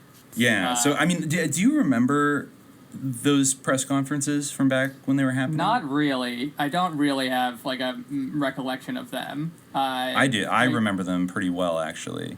Mm-hmm. The more I read about this, they come back to me. It's like, okay, I don't think everybody was just looking at him like, oh my God, Rumsfeld. Like, he's so, I guess People Magazine doing real propaganda work of the devil there, trying to make Donald Rumsfeld hot.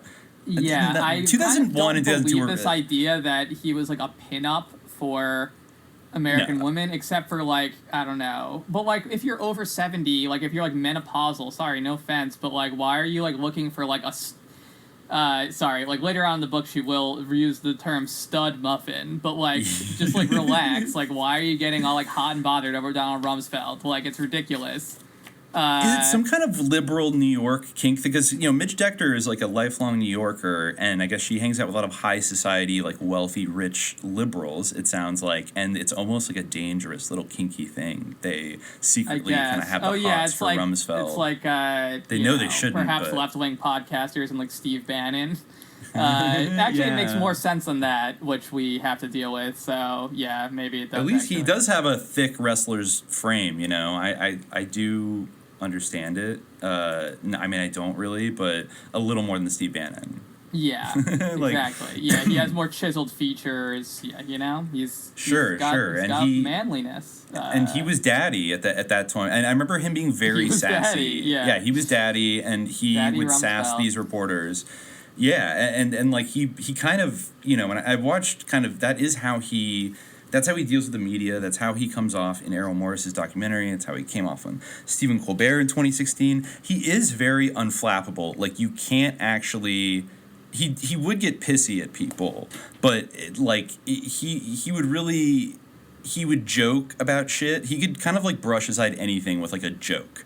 And then these like mostly kind of dumb journalists would just kind of not be able to counter him, and it was a little bit of an entertaining thing. Like in all the Ben Garrison cartoons, like Trump will be this like Greek god who's like so young and has like the most square jaw and is like ripped, and like when actually he's like obese and like revolting to look at and like literally the human embodiment of cellulite, like. Yeah, talk about aspartame brain. I mean, that dude drinks like a dozen Diet Cokes a day, and I did. Maybe we'll circle back near the end. Like the serious scientists all say that aspartame is based, and you can drink it all you want. But I don't know. It's been long dogged by rumors that it's actually horrible. And it's evil, it causes cancer, and, like, it's neurotoxic, and all these, like, it actually causes you to gain weight, and all these, like, it's basically a satanic, like, pseudo-sugar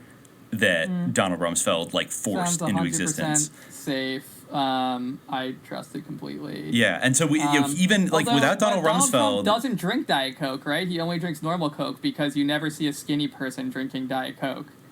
Did he say that? I think so, yeah. I feel like I thought that was a real thing with him. He's obsessed with Diet Coke. So is John Edwards, another kind of psycho. Drove him insane, probably. Yeah, stay away from Diet Coke, kids. It's Rumsfeld. He did have a alleged Diet Coke button, but I just thought he drank regular Coke. No, I think he goes with the Diet Coke shit, and probably just like a lot of Adderall and Diet Coke. And I don't know how he's still alive, but it's apparently a lot of people don't like it, but it was finally like legalized and approved and all that shit. So maybe the Trump we got would be a little different if he hadn't been a hardcore aspartame addict from like 1981 maybe. Onward, and who knows? But anyways, yeah. So basically, 9/11 happens. Everything's coming up Rumsfeld. It's great. And then, of course, as we could see from his memos before 9/11, he's pretty jazzed about invading Iraq, right? Mm-hmm. He's definitely jazzed about it, I would say. He's really jazzed about it. And, I mean, Midge can't really... She definitely agrees, and basically, let's see. Well, because according to Midge, there's no room really for disagreement. The only people who would really disagree were the people who were against it to begin with and, have an axe to grind with the United States. Yeah, but, you don't need to pay attention to those people. Exactly, but, anyone with eyes can see that the war has just been summarily won.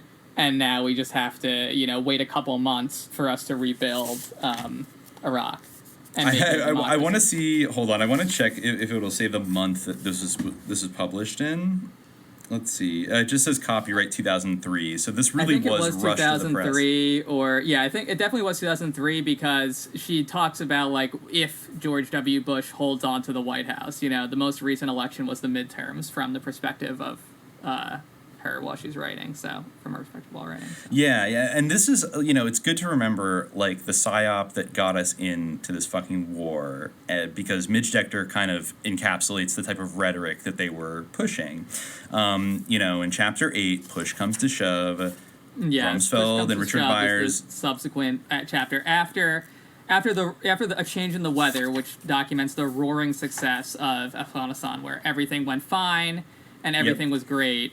And it was just easily done over, took a week, and we fixed it. Yeah, and people were asking him stupid questions like, are people going to be mad? Are people having? You knocked out the electricity in Kabul. Are you not running the risk of being thought the enemies of the Afghan people? To which Rumsfeld, sighing deeply, replied, in this world of ours, if you get up in the morning, you run the risk of having someone lie about you or mischaracterize what it is you were doing. A few minutes later, he left the press room. So he's like, shut the fuck up. If you get up in the morning, people are gonna fucking lie about you. Yeah. Bye, haters. Exactly. So then, everything went totally perfectly, and it was great. And he said we have by golly gosh you have to just go after the terrorists where they are, and true, that led him right to the gate of Iraq. It is funny that an example of his an example of his jujitsu, his media jujitsu, the good example of how he would play the game with the best of them. On a Sunday morning interaction with Tim Russert to meet the press during the run-up to the war in Iraq, the Pope, in a plea that the United States refrain from going into war in Iraq, had said, "Whoever decides that all peaceful means available under international law are exhausted assumes a grave responsibility before God, his own conscience, and history."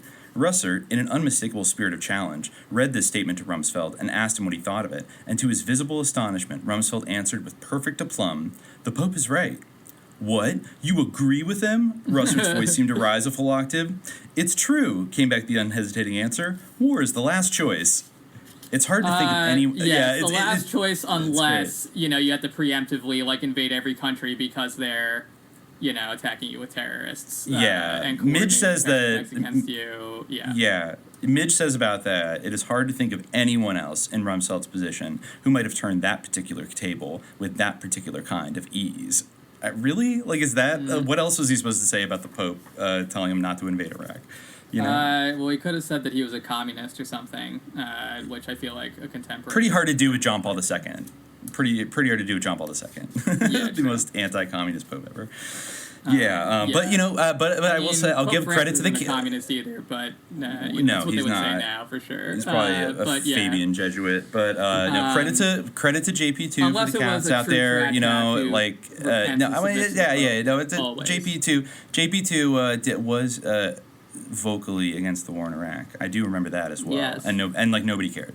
All the Christian conservatives, they were like, that's nice, but so basically, over the course of the previous 6 months before March 2003, President George W. Bush and his diplomatic minions have been unsuccessfully pressing the UN Security Council either to take or at least to approve some action against Iraq.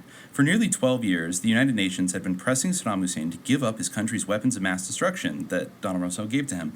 The Security Council had passed a number of resolutions demanding that the weapons be destroyed and had bootlessly sent teams of inspectors to Iraq to make sure that they were destroyed. Sanctions had been imposed. Diplomatic missions had trooped to Baghdad to urge Saddam to comply, all to no effect. Though he'd already used poison gas, both in his war against Iran and against the Kurds in his own country, Saddam Hussein continued to deny that he had any such weapons, first playing a game of find them if you can with the inspectors, then throwing them out of the country, then allowing them back in to go around the same track again.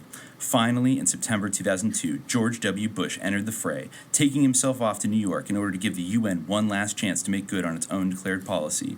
Beyond this effort, and it is an earnest of America's intention to seek out and eliminate those weapons along with the regime that had so long defied its own agreement not to produce them. American forces had been deployed in the region, and American ships had been sent to stand by in both the Persian Gulf and the Mediterranean. For half a year or more, Bush had continued warning Saddam Hussein that his only alternatives to war were to give a truthful accounting of the weapons or leave Iraq and go into exile. By the last week of March, since diplomacy had not availed either at the UN or with Saddam Hussein himself, and since the intolerably brutal Iraq summer would soon be upon the forces gathering nearby, both time and Bush's patience had run out. So, okay. But then a bunch of liberals didn't like it, and they started debating it. And unlike Afghanistan, where literally everybody basically was down with it, but the flags were still everywhere, but those "Let's Roll" bumper stickers were getting faded. Yeah, they were gone. Right, Midge mentions that, how the "Let's really Roll" sad. bumper stickers. Yeah, that really is sad. Well, paradise can't last forever. Right, true. Paradise can't last forever. Yeah, it's hard to fade away, and the real problem was, the war plan that Rumsfeld had was absolutely perfect. But it did run into a little bit of problems because of the Iraqis not cooperating enough. Mm-hmm. The problem is that the Iraqi people wouldn't listen to the American propaganda campaigns encouraging them to rise up. Because George H.W. Bush, the father of the current president, had encouraged the Shia to rise up after the Gulf War and said that we would support them, but then we changed our mind and he slaughtered thousands of people and then dropped a bunch of gas on Kurds that Donald Rumsfeld had personally given him. And so for some reason, they were a little bit not trusting of the administration of George W. Bush and Donald Rumsfeld and Dick Cheney. Very not very logical. There's a lot of problems with them, which Midge describes. They didn't rise up. They were worried, that they were scared, they were cowards, they were afraid of Saddam hurting them again. But there was a lot of problems. They ran into mostly problems with Iraq. So it took only about 3 weeks to convert Operation Iraqi Freedom from an ongoing battle into what had essentially become a mopping up operation. By then, it was clear that Saddam was gone, either dead, decamped to a neighboring country, or hiding somewhere underground. But on the other hand, it was also clear that Americans would not be able to leave Iraq as quickly as certain policymakers seemed to have expected. I love it. It's I didn't expect us to leave. Come on, it's going to take a little while. There was no king in exile, as there had been in the case of Afghanistan, for whom the people still retained some old feeling of loyalty and who could offer his blessings to a new government. Nor was there an obvious candidate to play the role being played by Hamid Karzai, someone who could begin early on to bring together at least the beginning elements of this new government. In short, Iraq, socially, politically, and culturally, wasn't a mess whose depth neither the war planners nor the diplomats seemed to have reckoned with. Except for the Ba'athist loyalists, most Iraqis were plainly relieved by Saddam's departure from the scene. But because they had been betrayed once before by the Americans, they made no secret of their suspicion that the coalition had come not to save, but to exploit them in some way. This was not a climate in which it was going to be easy to bring them to the point of governing themselves. This is my favorite line one of my favorite lines in the whole book. To make matters worse, of all strains of Islam, Shiism was probably the one most antagonistic to the kind of cultural and political modernity represented by American society. It had, after all, been the capture of power by Shiism that had in 1979 turned Iran, a former faithful ally of the United States, into a bitter enemy. No. I don't even know where to begin with that because, I'm definitely not saying that Sunnism is, more receptive to, or, less receptive to modernity necessarily. But, 9/11 was perpetrated by Sunnis. Iran was Shia before Khomeini. Yeah, when they were a U.S. ally. Yeah. Yeah, yes, it was, it became an Islamic republic as opposed to, a monarchy. But, whatever. It's just, incredibly stupid thing to say. And, when you're talking about of all the strains of Islam, well, if you're talking in such broad strokes to say, to put Shiism as one of the strains, then there's two strains. So, it's the dumbest thing. Of all the strains, it is the Shi'ism is the Delta variant of the Islam mind virus. Well, it makes it sound like, you know, there's like Sunnis, like there's Shi'ism, and then there's like a bunch more strains. I mean, you could say there's a bunch of strains of Islam if you broke Shi'ism down into like different madhabs or like different, you know, historical formations of Shi'ism, maybe. But like if Shi'ism is one strain, then there's only two strains of Islam. There's not all there's not of all the strains, but. Whatever. The point is, it's a super spreader variant that makes you hate America. It's fault that, you know, Iran, that Iraq, Rumsfeld's amazing plan didn't work out. Well, that was one of the unknowns. It did work out, but, like, you know, it could have, gone better if they just, weren't stupid and thought that the U.S. was invading them. They also totally blew dumbly past. Thought that. They blew past in the war plan. They went straight to Baghdad when they invaded and didn't stop in the southern cities like Basra, where all the Shiites lived, and didn't clean out any of the Ba'athist forces. So the result was that many of the Shiites there felt as if they were being simply left in the hands of their by now possibly even more murderous oppressors. So yeah, I guess another oversight of, I guess, this brilliant war plan of his. And it just turned out to be very complicated, just an unknown that this would be complicated. Who it was just a very unknown, and the Iraqis, they just didn't. Well, there's two factors. On one hand, for whatever silly reason they had in their primitive minds, their primitive Islamic minds, they remained suspicious of American intentions. They didn't think that Rumsfeld was the noble and straight-shooting man that he was. And also, the Fedayeen Saddam, they had carbon polymer blades and everything. They were shadow warriors. They were lurking in the shadows, ready to kill you if you rose up. So that's why the Iraqis didn't rise up to support the Americans and dance in the streets, because they were scared of the shadow warriors that Saddam had everywhere. Yes, exactly. Yeah, there was a little bit of bickering over the war plan. Was it his or was it Tommy Franks? I guess Rumsfeld kept offloading it on Tommy Franks, and basically that was his kind of. Once it started to not go as perfectly as he thought it was going to go, it became the CENTCOM commander's plan, and I guess they had argued over the troop levels, which we brought up earlier, where I think the military wanted 300,000 troops, and Rumsfeld wanted 125,000, and he wanted this light techno force, with all this kind of stuff, and they didn't think it was enough to secure the country. So I think they compromised around, what was it, either 200,000 or 250? It was something like that. I just was looking at it. It was, in the end, a compromise was reached between the old and new warriors, under which a number of troops would be 250,000. That's right, because about 400,000 went for the Gulf War. Because Rumsfeld, he wanted lighter, faster. We have smart bombs now, which will be piloted from iPads by podcasters. Yeah, and Midge is, she's a little bit fair here because she does bring up that there were haters at this time. She said one of the more nasty intentional accounts appeared in The New Yorker in a piece by Seymour Hersh entitled Offense and Defense. Hersh had long been an assiduous hunter for crimes and misdemeanors committed by servants of the U.S. government. This time the Hun had taken him to the Pentagon, where he declared there was a great deal of anger at the way Rumsfeld and his inner circle of advisors had insisted on micromanaging the war. He thought he knew better, someone identified as a senior planner told Hersh. This, quote, planner then went on to describe how Rumsfeld had, quote, further stunned the Joint Staff by insisting that he would control the timing and flow of Army and Marine troops to the combat zone. In addition, there were the dozen or so informants whom Hersh identified merely as people I had spoken to. According to these, quote, people, Rumsfeld had simply failed to anticipate the consequences of protracted warfare. Moreover, they pointed out, supply lines, quote, inevitably had become overextended and vulnerable to attack. In fact, they said, during the week that had just passed, shortages had forced Central Command to, quote, run around looking for supplies. One also conveniently unnamed, but according to Hersh, senior administration official had commented to him about the Iraqis, ain't it something? They're not scared.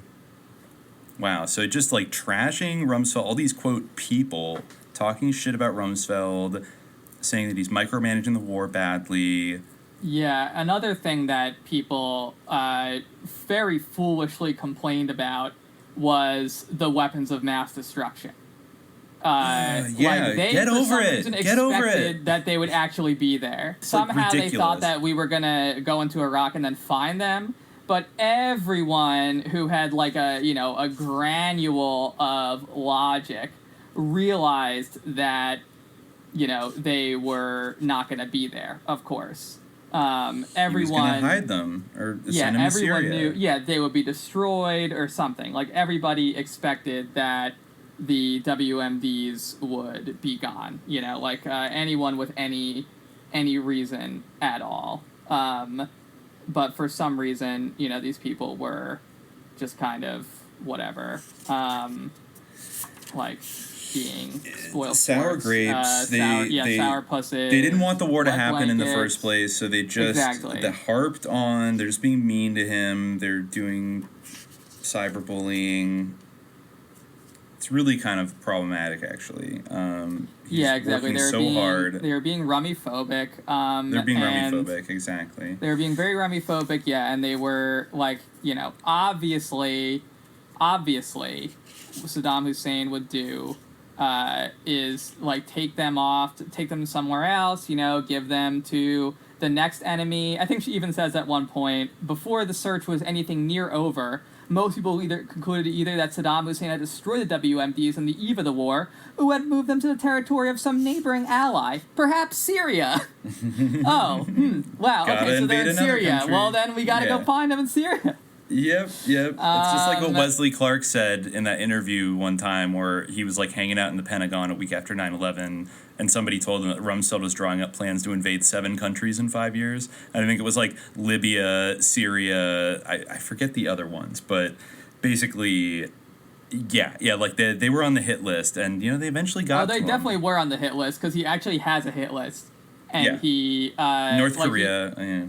Yeah, North Korea was also on the hit list. Cuba. I don't know. Actually, I don't know if Cuba was on there, but Venezuela maybe. What was one? I think he definitely mentions Venezuela in some of his snowflake memos. He said pay attention to any place that has strategic oil reserves that would factor into our strategic planning. Basically, anywhere there's oil, we need to be all up in that area, and basically, which is exactly what they did after 9/11. They basically camped out in, we get totally gone on the discourse of did they do it to take the oil? Did they do, to what extent was blood for oil the devil's deal that they were after when they invaded Iraq? I think it was more about controlling the global oil market, both the supplies and parking a huge military presence at different strategic choke points around the world to basically say this is our fucking business and nobody better come in and try to fuck with us. And Saddam Hussein, who I think was starting to try to sell his oil in euros and break away from the petrodollar, that I think, and same with Gaddafi. I'd like to read more one day about his African dinar that was going to be backed by gold. I think it was backed by gold or his oil well or something, and that was a year before his shit got fucked up, and how that's basically it's a mafia hit. It's any one of you renegade countries that thinks you want to get smart and start selling things outside of the US dollar, watch what happens. So Saddam, he fucked around and found out, basically. He played chicken with the great Satan, and he got fucked up. But, he actually didn't have weapons of mass destruction except for maybe the ones that, literally Donald Rumsfeld gave him in the 80s.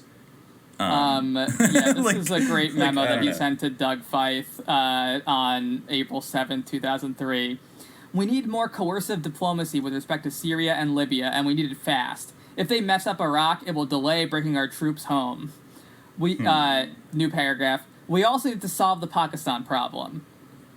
New paragraph. And Korea doesn't seem to be going well. New paragraph. Are you coming up with proposals for me to send around? New paragraph. Thanks. Yeah. He was also very adamant, solve I guess. Pakistan. Just solve it. Just solve Pakistan. There was a memo that leaked to the press around this time where he was advocating immediate regime change in North Korea as like one of his goals, which is like, okay, I see it here. Like he was writing actually to Andy Marshall about threat analysis. And I guess this is a memo about... Oh, yeah, no, this is the one that I think I read before from February 2001, where the first line is that, Osama bin Laden and his associates remain the most immediate threat. But he also talks about how... Interesting that international organized crime and drug trafficking syndicates are becoming more capable as they take advantage of technology and the globalizing economy. In particular, and then for some reason he puts this in bold, we are focused on the progress of Plan Colombia, Mexican President Fox's efforts to rein in the Mexican drug trafficking organizations, and Afghanistan's surging opium poppy crop. Yeah, I noticed that too. That's great. Yeah. Yikes. But like the fact that the only thing he bolds is we are focused on the progress of Plan Colombia, which is like a total kind of next gen like Operation Condor kind of counterinsurgency. It's probably protecting like the cocaine pipelines, I would imagine, under the guise of fighting them. Just like we're totally fighting the opium production in Afghanistan that skyrocketed after we invaded, and led to like a flooding of the global heroin market and our present opioid crisis. Just so cool. What a victorious, great administration. But but you know what? Actually, Rumsfeld doesn't deserve any blame for WMDs because, as Midge writes, she says, true, Iraq's weapons of mass destruction and Saddam's connections with terrorism had dominated the pre-war argument for going into Iraq, but in the end, these issues could not be separated from a vision of bringing about the creation of a peaceable and politically decent regime in the midst of a dangerously turbulent region. At the very beginning of the military operation, it was Rumsfeld himself who had spoken not of finding and destroying WMDs, but of ridding the Iraqi people of a murderous regime. Now, in the long history of world affairs, such an aim would undoubtedly have to be seen as a peculiarly American rationale for threatening or going to war, a rationale, moreover, that has served more than once to rally the country's voters. That is, neither for territory, nor for economic gain, nor, in the strictest meaning of the term, for defense of the homeland, but rather to rid the world of a noxious regime that is also a danger to others, its own people especially, as well as to ourselves. Aside from Rumsfeld's having characterized them as, quote, old, one of the things he may have stirred the juices of resentment among the Western Europeans was just this: the appeal for so many Americans and the idea that their country has a uniquely beneficent role to play in the world. Nevertheless, it is the case that if American technology had made it possible to fight such a war, and fear of both terrorism and Saddam Hussein's intentions had made it seem urgent to do so, decades and decades of high American hopes for the world had also gone into shaping the war's aims. Okay, that's an interesting way of fucking reading. Like, you're kind of saying that it really wasn't about the existential threat of Saddam Hussein, like, nuking us. It was really about the uniquely beneficent role that Americans feel destined to play in the world. The Europeans were jealous of that. They were jealous. This is an amazing Rumsfeld memo that he sent in 2004 on June 18th. Mm-hmm. He said, "What are we fighting? Is it a global war on terror?" It's the subject line. Are we fighting global war on terror? Or are we witnessing a global civil war within the Muslim religion, where a relatively small minority of radicals and extremists are trying to hijack their religion from the large majority of moderates? When I say I love, I hate this idea, moderate, you can be moderately a follower of your religion. It's so amazing. Or are we engaged in a global insurgency against us by a minority of radical Muslims in the name of a fanatical ideology? Or is it a combination of the two? How we describe and set up the problem determines how we will deal with it, what priorities we establish, and in short, what we and our allies do to deal with the problem. Since September 11, 2001, the U.S. has moved from addressing terrorism as a law enforcement, where we must find and arrest the terrorists, casting it as a war against terrorism, where we need to use our military might against the terrorist networks and their safe havens. That was an important and useful advance, freeing us and our coalition to use more vigorous responses. The question now, however, is, should we refine the problem further?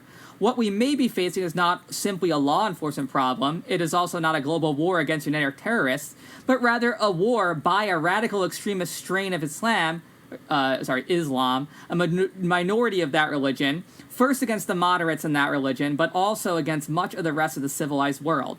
The extremist grand objective seems to be to reshape the world, to cripple the U.S., to drive us out of the Middle East, to overthrow all moderate pro-Western governments in the Arab and Muslim worlds, and, in their dreams, to restore a caliphate over large portions of the globe and reestablish an Islamic superpower.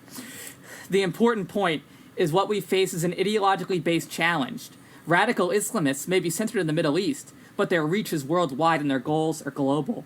They are currently making inroads in different ways in Europe, Central and Southeast Asia, and Africa, as well as the Western Hemisphere, including in the United States. Europe, it seems, does not understand the problem. Some Europeans seem to think they can make a separate peace, the Spanish syndrome. The UN Secretariat does not seem to get it either. For us to be successful, for the world to be successful, the US, the UN, and the Europeans must have a reasonably common perception of what is happening, of what the threat is. The UN was the second target of the 1993 World Trade Center bombers, yet the UN in Baghdad declared itself unprotected because they fancied themselves as innocents. But they were again attacked by extremists, very likely because the UN stands in a general way for the existing international system. To top it off, radical Islamists have recently put a price on Kofi Annan's head. Their reward is in gold to show the extremists do not depend on nation-states. It is likely that, over time, Europeans will be even more threatened than the US given their demographics. Israel, of course, represents the ultimate target in the Middle East, and is seen as an outpost of democracy, progress, and Western values. It seems reasonable to conclude that the radicals' goal is an ideological goal, and terrorism is simply their weapon of choice. We should test the proposition as to whether it might be accurate and useful to define our problem a new way, to declare it a civil war within Islam, or a global ideological insurgency, and find new ways to test what the analytical results would be depending on how we set up the problem. A number of things follow from this analysis. If it is an ideological challenge, our task is not to simply defend, but to preempt, to go on the offensive, and to keep the radicals off balance. We learned this lesson in the Soviet Union Cold War case. For one thing, we will need to show the moderates in the religion that they have support. We will need to find ways to help them, but they must take up the battle and defend their religion against those who would hijack it. Only if moderate Muslims actively and effectively oppose the global insurgency will the extremists be defeated. Moderate Muslim leadership needs to create opportunities for their people. We can help. Their attitude with respect to women results in a population explosion that denies their nations one half the energy, brain power, and creativity that their nations benefit from. It is a formula for certain failure. Moreover, championing women's rights is of strategic importance. Education of women in developing countries correlates closely with shrinking families, middle-class values, economic process, and likely erosion of the more extreme forms of religious orthodoxy. We must encourage oil-producing Muslim states to diversify their economies and not use oil as a crutch. Oil equals wealth, but that they happen to be sitting on sand over oil detaches them from the reality that effort and investment lead to wealth for all the rest of the world that does not happen to be sitting on sand over oil. Too often, oil-rich Muslims are against physical labor, so they bring in Koreans and Pakistanis to do the labor. I mean, true. Interesting that they mention Koreans. Koreans. Yeah. While their young people remain idle. An idle population is vulnerable to radicalism, particularly when they conclude it is prudent to pay off extremists so that they can maintain their preferred positions. It is desirable, if not a necessity, for Middle Eastern nations to reform and institute representative systems that are respectful of all their people, including women. The President's initiative is not do-goodism, but wise calculation. It is advice to moderate states that political reform is a way to strengthen themselves, to co-opt middle classes against the extremists. Finally, ideologies can be defeated. The Soviet collapse teaches us this. If Islamism's goal is the fantasy of a new caliphate, we can deflate it by, over time, demonstrating its certain futility. Simply by not giving in to terrorist blackmail, by not being driven out of the Middle East, we will demonstrate over time that the extremist ideology cannot deliver. At some point, its futility will become clear and the present enthusiasm will wane. Right now they are on a high, but what if 5 to 10 years from now they have achieved none of their goals, as Arafat has failed? This is in our own hands. The failure of the Iranian regime would also be a blow to the ideology, discrediting that ideology in a way that the collapse of the USSR discredited Marxist-Leninist parties almost everywhere, except North Korea and Cuba. This, too, should be a strategic goal of ours in the struggle. So if what is occurring is not a war against terrorism, we need to consider changing how we describe it and seek to get others to see the problem in a new way, because it will affect their attitudes and how they and we approach the critical problem of this decade. This is amazing because Wow. it's basically saying that we should get rid of the whole idea of a war on terrorism. And also, like, in 2004, like, just when Midge is saying, like, oh, you know, it might take a little while, he's saying, like, we need to just stay there forever. Or as long as it takes for, like, Islam to be defeated, basically. Wow. Or, like, just radical. eroded somehow and, like, become, you know, it's I'm kind of amazed at, I don't want to use this word, but how prophetic that entire memo is in the sense that he's predicting things that would come to fruition in various roundabout ways during the Obama years, like 10 years later. Yeah, well, is he predicting them or is he planning them and they're just following That's what he's writing the rough draft for how the narrative's going to go in like the next 15 years, which is going to be, it literally, the Pentagon switched from, I think, talking about terrorism to like CVE, countering violent extremism. You know, and like even when you see like the so-called leaked documents and stuff from like the DHS and the FBI nowadays, it seems to be that like they're lumping in people that have extremist ideologies is the threat category that is dominant now, and that includes Islamic terrorists, of course, but then it kind of includes white nationalists. It includes certain Antifa people or communists or whatever, or you know, animal liberation anarchists, and kind of everybody in between could be seen as like an extremist ideology, carrier, and thus we have to like root out there, and even like the idea of. I mean, he basically kind of predicts like ISIS is going to become like he accurately describes what the common understanding of ISIS came to be, as that they're these extremists that want a caliphate and they're not going to stop. They reject I love that he said like they like pay people in gold to show that they don't get assistance from governments. Like Rumsfeld, bullshit. Yeah, they absolutely you helped create all this shit in the 80s, the Reagan-Bush administration, and I feel like he's plotting out like the next few acts in this play, this power play that's going to go on in the Middle East. And you're right. Like, the great hero, Donald Rumsfeld. Yeah. Yep, exactly. So, and so we all know that's kind of where the book ends, but actually, no, it's not where the book actually ends. We gotta read like the. We gotta read it. Yeah, I have it right here. Yeah. So we're running short on time, but we have to. This is really the piece de resistance of Midge Decter's work right here. So I'll start on 210 here. It's the last couple passages. So this is really an exegesis on something that's been referenced throughout the book, which is the just ineffable sexiness of Donald Rumsfeld. So I'll try to stay calm reading this, but okay. So no man, no matter how serious of purpose or how suspicious of popular opinion, could be indifferent to the experience of having been designated, as Rumsfeld was, one of the world's sexiest men. The only question is what he allows himself to make of it. Rumsfeld appears not to have decided on the answer. Perhaps he hears his Midwestern mother cautioning him, as so many Midwestern mothers used to caution their sons, not to become, quote, conceited. Or perhaps he considers dealing with this phenomenon a waste of what, in the course of his usual 18-hour workdays, would be an all too precious amount of time. What is certain is that he either does not really, or does not permit himself to, take the measure of what this newfound figurdom means. The experience that comes to Donald Rumsfeld most naturally is that of power and the things that go with it, whether the power of a government, of an army, of a large corporation, or for that matter, of a mountain.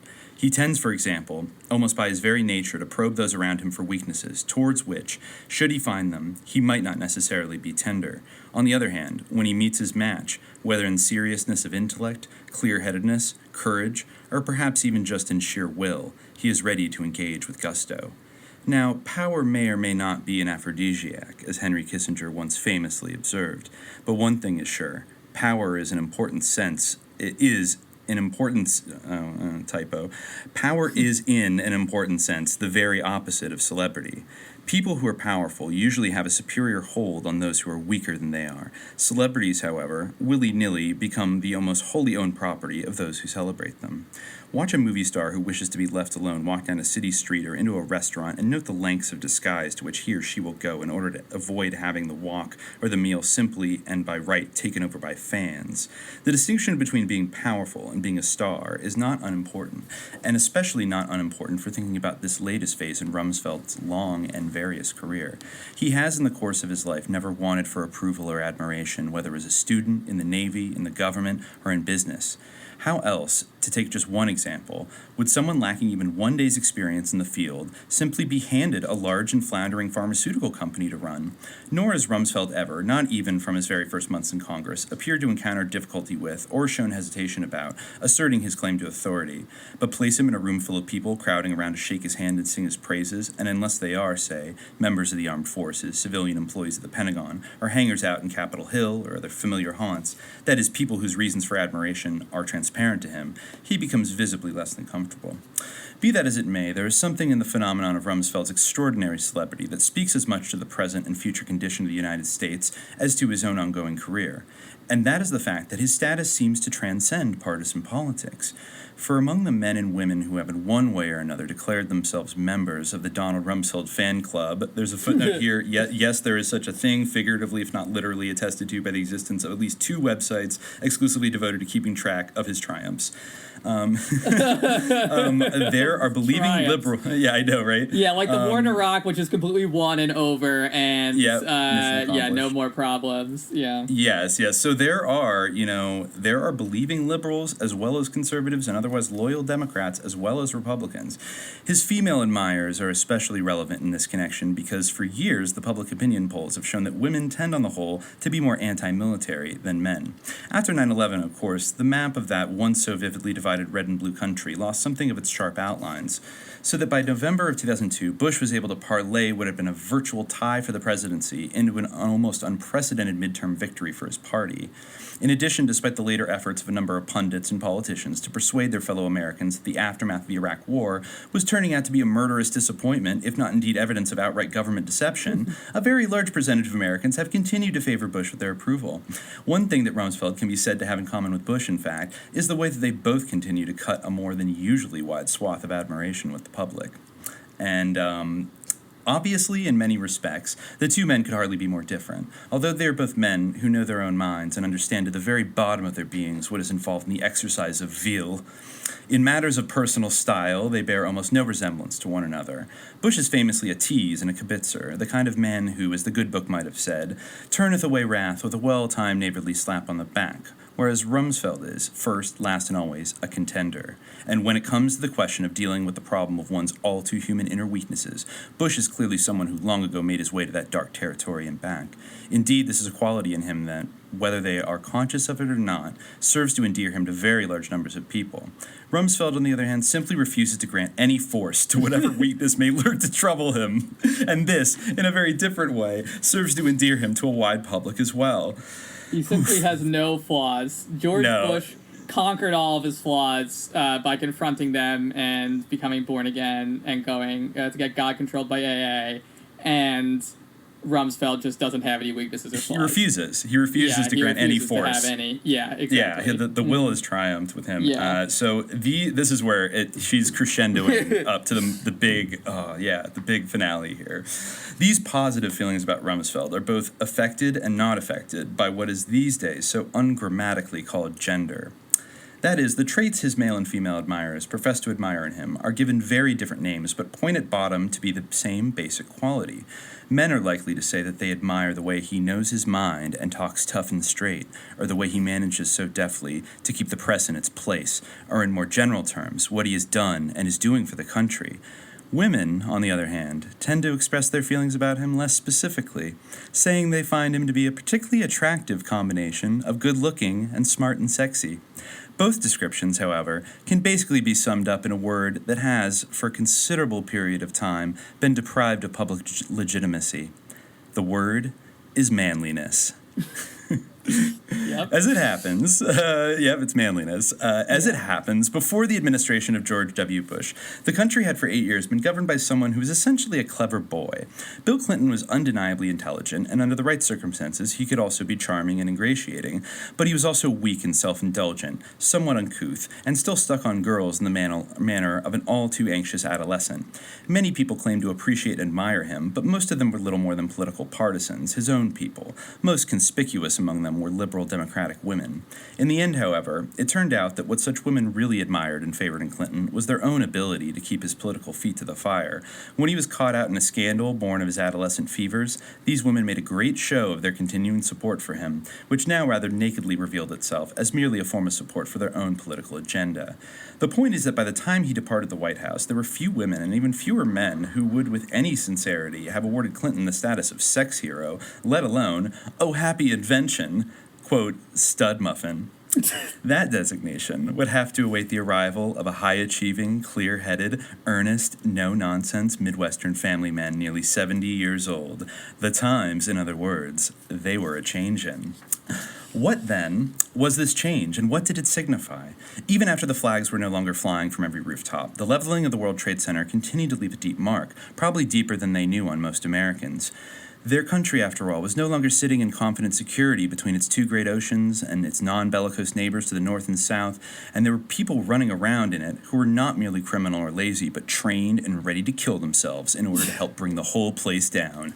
Along with its initial stirring of the patriotic juices, this realization undoubtedly also gave rise to a new sobriety. As Dr. Johnson once so wisely said, the prospect of hanging concentrates the mind wonderfully. Yet even so, it is doubtful that the events of 9/11, though enough to have sent the country into wars in Afghanistan and Iraq, would by themselves have been enough to account for the discovery of Donald Rumsfeld. Friends of his, particularly women friends, say that what has happened to him on this tour of duty is really nothing new, that people have always responded to Rumsfeld as they do now, but people are not the same thing as the public, nor could there have been anything in his past that would have reached as far into the popular culture as People magazine. It was, of course, his regular and frequent appearances in the media, especially his 2 to 3 times weekly appearances at the Pentagon, that did the most to gain him such widespread public attention. But that only raises the further question of why they went on watching, and even more important, what was it that they were seeing? They began watching in the first place, perhaps for no other reason than their country was at war in Afghanistan. The Gulf War of '91 had made not only the visual spectacle of high-tech warfare, but also the regular military briefings about such warfare a species of popular entertainment. But then in the case of Afghanistan, though mopping up operations went on, the war was for all intents and purposes over pretty quickly. Yet people continued to watch. They watched and got hooked on the by-now celebrated play between Rumsfeld and the Pentagon press, between Rumsfeld and his military co-briefers, between Rumsfeld and the people at the various military bases where he held town meetings, and between Rumsfeld and the television pundits who interviewed him. Then, with Operation Iraqi Freedom, a far more controversial war than the one in Afghanistan, Rumsfeld began to come in for a fair dose of press hostility, but by holding his ground and continuing to keep his critics at bay through the same manly traits that had won him so many admirers before, he managed to hold his own in the public approval ratings. The consensus among many of Rumsfeld's friends is that the role he's come to play is somehow connected to his qualities and experiences as a wrestler. A champion wrestler, they explain, is someone who is always in condition for combat, who knows that he is solely responsible for the outcome of his battles, and whose victories, as his friend Ned Janata had remarked, are by their very nature winner take all. There are undoubtedly parts of Rumsfeld's career to which such an idea about him would seem to apply. For instance, it would fit the White House Chief of Staff, who was sufficiently confident of his moves to risk making enemies of some very powerful political figures, people, moreover, who had a few skillful moves of their own to make in return. It would also fit the CEO of Searle, who not only sued and beat the FDA, but who was twice prepared to jeopardize the sale of the company to Monsanto, rather than give in to the pressure he was unwilling to accept. In both cases, he certainly showed a special gift for going to the mat. But the wrestler's gift, while it may play some unconscious part in what the public sees in him, does not by itself begin to answer the real question, which is why, after all those years in public life and in a job that is anything but glamorous, should he have become a popular hero? What is it about this particular brand of manliness that both men and women, viewing him through their inevitably separate lenses, find so steadily attractive? In a discussion of Rumsfeld ideas about how to make better use of the army, the ideas that have embroiled him in so much conflict, Victor Davis Hanson points toward the answer. Hanson believes that, as both a Princeton graduate and a former naval pilot, Rumsfeld is familiar with, but neither envious nor in awe of, the Eastern elite that dominates the American universities, government, and media. Broken clock, right twice a day. Mm-hmm. While in Hanson's view, Rumsfeld is a great respecter of the intellectual richness of our best universities, he, quote, nevertheless seems more at ease with the sounder practical judgment of Middle America. His roots in the culture of Middle America do seem to account in very large part for the public's response to him. That culture, however, is not so simple a matter to characterize. To understand what it was and is, one has to begin by looking back at the territory, namely the prairie that gave birth to it. The prairie was a potentially rich, but to begin with, a hostile and unyielding terrain. The people who ventured to settle there from parts east needed grit and determination, and, at least equally important, they needed to look after one another. And ultimately, once the soil yielded to the plow, what got planted there, along with corn and wheat and soy, was something that can only be, I know, right? It can be called a culture of vitality. Okay, it's a fertility cult, folks. Yeah, driving through vitality, right? Yeah, wow. All right. Yeah. Drive today through what used to be the prairie, and you will see living, waving proof of what it has meant when people refer to the United States as the breadbasket of the world. Later, in the nascent city of Chicago, where the physical and social conditions at first seemed no less hostile to the idea of urbanity than had the prairie to the idea of fruitfulness, those Midwesterners once again did what was required in order to plant a truly vital community and watch it grow. They all started fire insurance companies. Still later than that, in the suburban village of Winnetka, some of them managed to create a life that was to become a very special combination of comfort and striving and great case striving, ease, and great ambition, one that would keep large numbers of the children being raised in the community close to home, and yet would send sparks of talent and enterprise flying down lake into the metropolis. Since its founding in 1837 as a village of some 4,000 souls, and later as Carl Sandburg's hog butcher for the world, Chicago has been imbued with a great faith in the possibility of enterprise. No shit. Even its notorious past as a center of Prohibition-era bootlegging and anti-silk topper violence and crime had about in it an air of unflagging energy. Donald Rumsfeld's Chicago, to be sure, is very far from the old rough and tumble. It is a place of banking and manufacture and numerous pleasing civic amenities. In any case, what is perhaps most important about Chicago is that in both its identities, the early rough and the latterly benign and handsome, it has been a community run by family men. Now, a city run by family men is a city without a lot of heirs. Yeah, where status is, right, yeah. Yep, he surely is. Where status is distributed almost solely on the basis of achievement. Wouldn't it be like passing stuff down to your children if you're all family men? That's how no. wealth is transferred? Yeah, no, doesn't matter. Pay no attention. Yep, pay no attention, not important. So it says... I don't have any concept of lineage or nepotism. That's not what family men are all about. They're just about achievement and meritocracy. They don't. Yeah, exactly. It says that lineage, but no. It says where the lineage, if it doesn't count exactly count for nothing, counts for much less than it does among the inhabitants of the country's two coasts. Such a city can be rather tough on those who are in one way or another either unable or disinclined to pull their own weight. At the same time, it makes for unfailingly good manners. Family men in the prairie cum Chicago sense are people who, in an option-ridden and self-scattering nation, continue to aspire to live and die among neighbors. So, still get, a chance, but you gotta, pull your weight, you have to be... You have to be a gifted child. You can't just do nothing. You have to be a DoD mercenary, you have to be an Eagle Scout. Militaristic, Ivy League psycho. Washington, like New York, is a city not of neighbors, but of colleagues, and nothing about Donald Rumsfeld seems more striking than the fact for all the years he spent there, he is not a Washingtonian. Rather, he is very clearly the child of that prairie-driven culture of vitality, and he is also a Chicago-style family man. Life in America certainly offered him a more than ordinary share of options, and he has without hesitation availed himself of them. Yet for all the various jobs he's held and the many places he's lived in, he is in some profound sense as deeply rooted as when he started out, as if he'd never left home. Furthermore, while Rumsfeld certainly takes a very hard-headed measure of the world and the people in it, there's not one drop of cynicism in him. After years spent learning the ropes in Washington and in business, he is as earnest about what he believes as the boy who won that naval ROTC scholarship during his second year in college, perhaps even more earnest than that boy. Add to this the toughness to take on whatever he's convinced will serve his beliefs, whether it be a system of missile defense or the fashioning of a leaner, meaner, more easily dispatched American military for the 21st century, or, should it be necessary, no more than the besting of hostile members of the press, and you have a very old-fashioned kind of American hero, which is exactly the point. At some point in American popular culture, the idea of tough came to be primarily associated with the connotations of rough and ready to lash out, and at some point the idea of manly came to be associated with erotic artfulness rather than household and family, not to mention country. These connotations and associations have been in force for a considerable time now. They matter deeply, as culture always matters deeply, because even people who have not consciously accepted them are inevitably influenced by the mood they generate. That mood, more than anything else, expresses a wish to be cut free from burdensome responsibilities. The possibility of fulfilling such a wish sounds most appealing, particularly to the young, but the truth is, for a great number of Americans, it has taken a whole lot of the fun and juice out of life.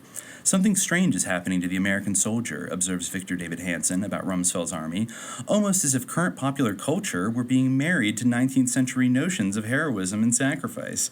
Well, that same something strange appears to be happening not only to the members of today's armed forces, but to civilians all over America as well. Awesome. That is true. Marvel, Air Force. Romantic Wagner, heroism and sacrifice. Chris Kyle in a backwards Punisher cap. Executing people in the third world. Yeah, exactly. There is, to be sure, no sign of any intention to return to the days of Queen Victoria, or even those of George and Jeanette Rumsfeld. Yet nothing, it seems, has come to lie so heavy on either the individual or the public chest as the ambition to lead an unburdened life, which by itself may explain the unshakable appeal of the man the public has taken to calling rummy. To manicured women and with-it girls, to successful men and dreamy-eyed boys, and to many liberal voters as well as conservative ones, for he exemplifies to perfection the vitality and the high humor that can be the rewards of a willingness, even an eagerness, to assume and embrace the burdens of responsibility instead of running away from them. I just love that. I just love, embrace the... that is one of the most, deranged lines of this entire thing, because it's the opposite of the truth. And I just think, it just really underscores, how, this is just completely, topsy-turvy, satanic almost inversion, where they're rubbing it in our faces, folks. They are, folks. Yeah, the idea that we're supposed to accept that he, embraces responsibility. All right, whatever. Yeah, that's I feel why almost in this very book, it was, a manly quality that, he denies responsibility for anything and, doesn't even care. But exactly. He doesn't look back. So the end here, which it has some great prognostications for 2003. I'll just read real quick. Big Noise blew in from Winnetka, goes a jazz song of the 40s. Big Noise blew right out again. Unless George W. Bush is defeated in 2004, it is impossible to believe that Rumsfeld will be permitted to, quote, blow out again anytime soon. This means that he will proceed further with the transformation of the American military into a faster, more efficient, better integrated high-technology force. He did not certainly bring about this whole development all by himself. So large an undertaking required much help and participation and support, but it neither would nor could have happened without him. And then there is his stardom. Anyway. Yeah, right, exactly. He needed it takes a village, folks. Yeah, a lot of help from... and with his friends. And then there is his stardom, which has carried with it, and to some extent furthered, some kind of change in American attitudes. The popular discovery of Donald H. Rumsfeld spells the return of the ideal of the middle American family man, with all that such an ideal entails in the way of vitality, determination, humor, seriousness, and abiding self-confidence, along with protectiveness towards loved ones, neighbors, and country. In the long run, this change may well be more important to the fortunes of his country than the changes he will have wrought in its armed forces. It seems certain that the picture of Rumsfeld hanging on the dressing room wall of my fashionable dinner companion during that warm New York evening will not be taken down from there anytime soon. I wonder if it is still there. The end. Yeah. Amazing. Yeah. So, he was leading a cultural restoration, a cultural revolution a revolution in cultural affairs, if you will, of repopularizing Midwestern manliness.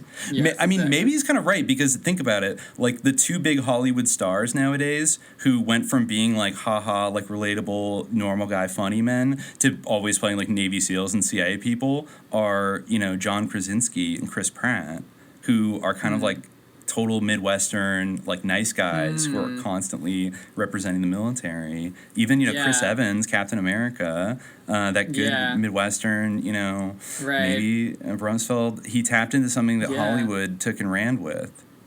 Yeah,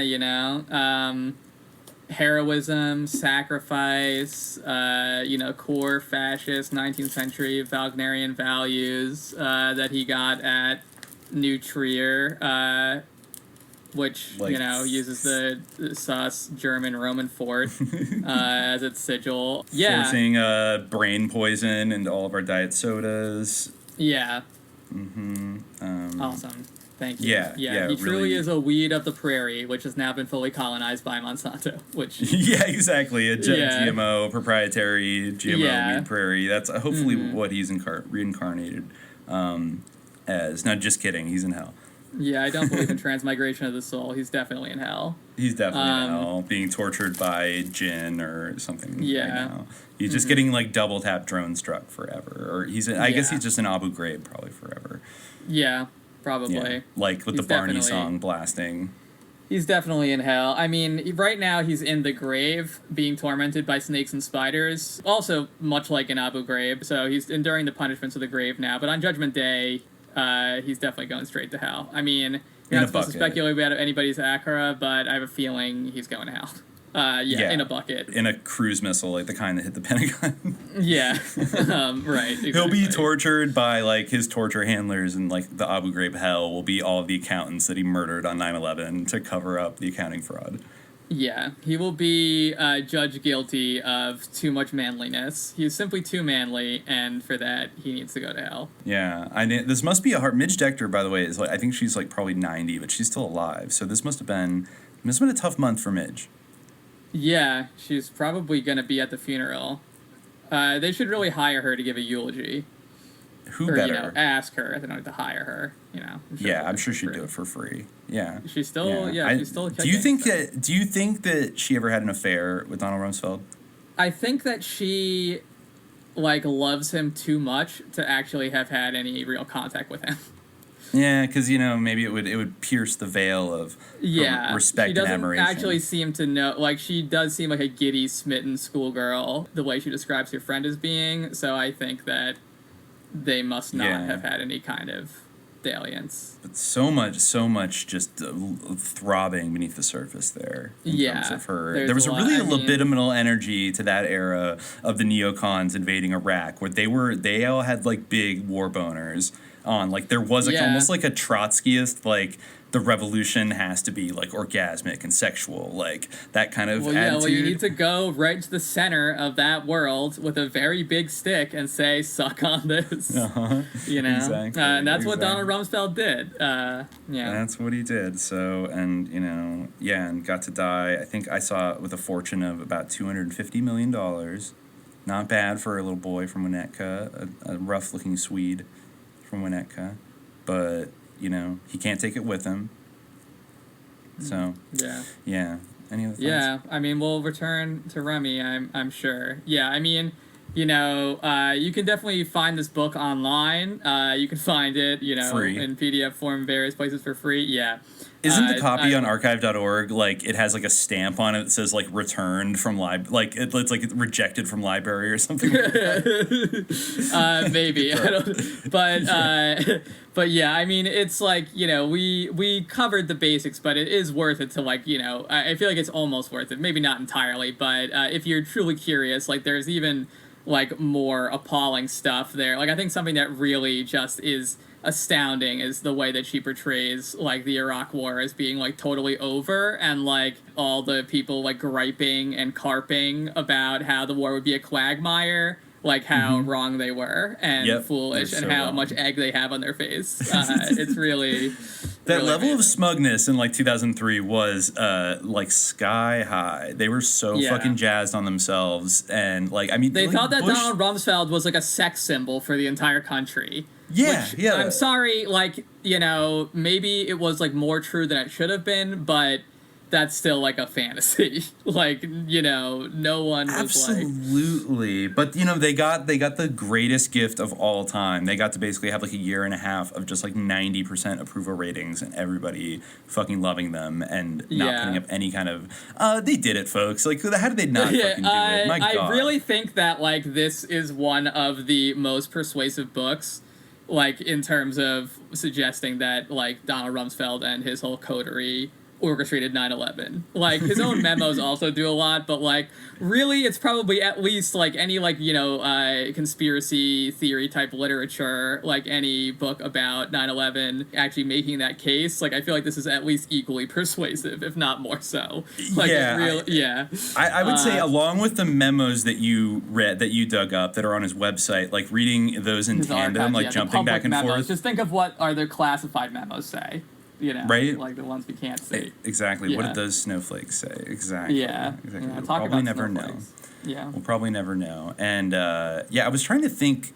Someone had asked me the other day, like, well, what's a good book about, like, the Iraq War and stuff? And I was looking, and, like, they're all so lib and, like, normie. You know what I mean? Like, I actually, if anybody, you know, whoever's listening to this, like, hit me up on Twitter if you have a good, like, woke book about the Iraq War that incorporates the idea that it was all, like, a sinister conspiracy. Like, you know what I mean? Yeah. Like, because I'm sure you get good information on, like, how much of a clusterfuck it is. I mean, there's that book Fiasco, and maybe a couple others, but it's like all the authors, like, went to Yale, and, like, they write for the New York Times, and, you know, like, they're not going to go... I feel like at the end of the day, like, the liberals were only going to go so far in kind of critiquing the venality and, like, the evil that is, like, pulsing with all of these individuals, right? Yeah. Yeah, but so, yeah, if anybody, the Iraq War, so many layers of just, like, madness and insanity. Yeah, Abu Ghraib would be interesting to cover from, like, an MK perspective. You know? It definitely would be. Yeah. But, you know, I guess, this book came out right before Abu Ghraib, so you shouldn't have to deal with that shit at all. Yeah, just, imagine if that didn't come out. I mean, shit, right? Like, if there weren't pictures of that, like that, you know, and he really did, they did win, but Rummy did not last very long. I think he got booted out in, like, 2005, right? Or 2006. It was, like, before the surge, basically. They got rid of him. They cut him loose, folks. So, you know. Yeah, didn't work out well for him. But anyways, we'll come back to these sickos again one day. Rest in piss, Donald Rumsfeld. Yeah. Enjoy hell. You won't. Yep, enjoy hell. By the way, you know, died at 88, and there are 14 letters in the name Donald Rumsfeld. Do the math. Wow. He pulled off a meaningful time of death, although I guess he didn't have to plan it as precisely as Aquino with Halloween, but he managed to nail the 14 years. Actually, you know what, though? Like, his birthday, he has the sus cancer birthday of July 9th, which I believe also O.J. Simpson's birthday is July 9th, and, like, maybe another, like, serial killer or bad political person is July 9th. So he was actually, like, 10 days shy of his 89th birthday. So he had to go. Wow, he really got under the wire. Yeah, he got under the wire, exactly. Yeah, so, you know, I guess good for him, but it's not going to matter because you're going to go to hell. So I guess that'll be it for now. And until next time, dear listeners, stay vigilant. Peace.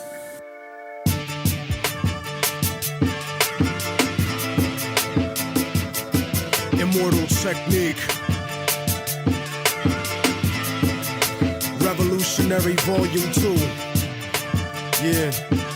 Broadcasting live from Harlem, New York. Let the truth be known.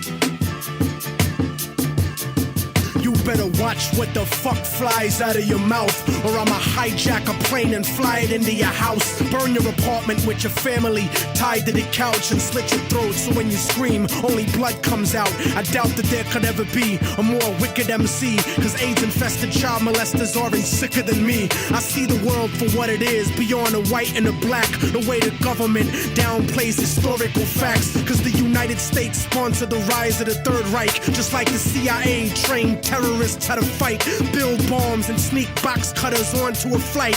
When I was a child, the devil himself bought me a mic, but I refused to offer, cause God sent me to strike with skills unused like fallopian tubes in a dike. My words will expose George Bush and Bin Laden as two separate parts of the same seven-headed dragon, and you can't fathom the truth, so you don't hear me. You think Illuminati's just a fucking conspiracy theory? That's why conservative racists are all running shit, and your phone is tapped by the federal government. So I'm jamming frequencies in your brain when you speak to me. Technique, a rip a rapper to pieces indecently. Pack weapons illegally, cause I'm never hesitant. Sniper scoping up commission, controlling the president.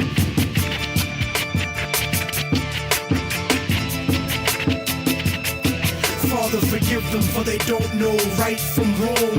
The truth is set you free, written down in a song. And the song has the cause of death written in code. The word of God brought to light that'll save your soul. Save your soul, motherfucker. Save your soul. Yeah, yeah, yeah. I hacked the Pentagon for self-incriminating evidence of Republican-manufactured white powder pestilence. Marine Corps flak vest with the guns and ammo. Spitting bars like a demon stuck inside a piano. Turn a Sambo into a soldier with just one line. So here's the truth about the system that'll fuck up your mind. They gave Al-Qaeda $6 billion in 1989 to 1992. And now the last chapters of Revelations are coming true. And I know a lot of people find it hard to swallow this, cause subliminal bigotry makes you hate my politics, but you act like America wouldn't destroy 2 buildings in a country that was sponsoring bombs dropped on our children. I was watching the towers, and though I wasn't the closest, I saw them crumble to the earth like they were full of explosives. And they thought nobody noticed the news report that they did about the bombs planted on the George Washington Bridge. 4 non-Arabs arrested during the emergency, and then it disappeared from the news permanently. They dubbed the tape of Osama, and they said it was proof. Jealous of our freedom, I can't believe you bought that excuse. Rocking a motherfucking flag don't make you a hero. Word to ground zero. The devil crept into heaven. God overslept on the 7th. The new world order was born on September 11th.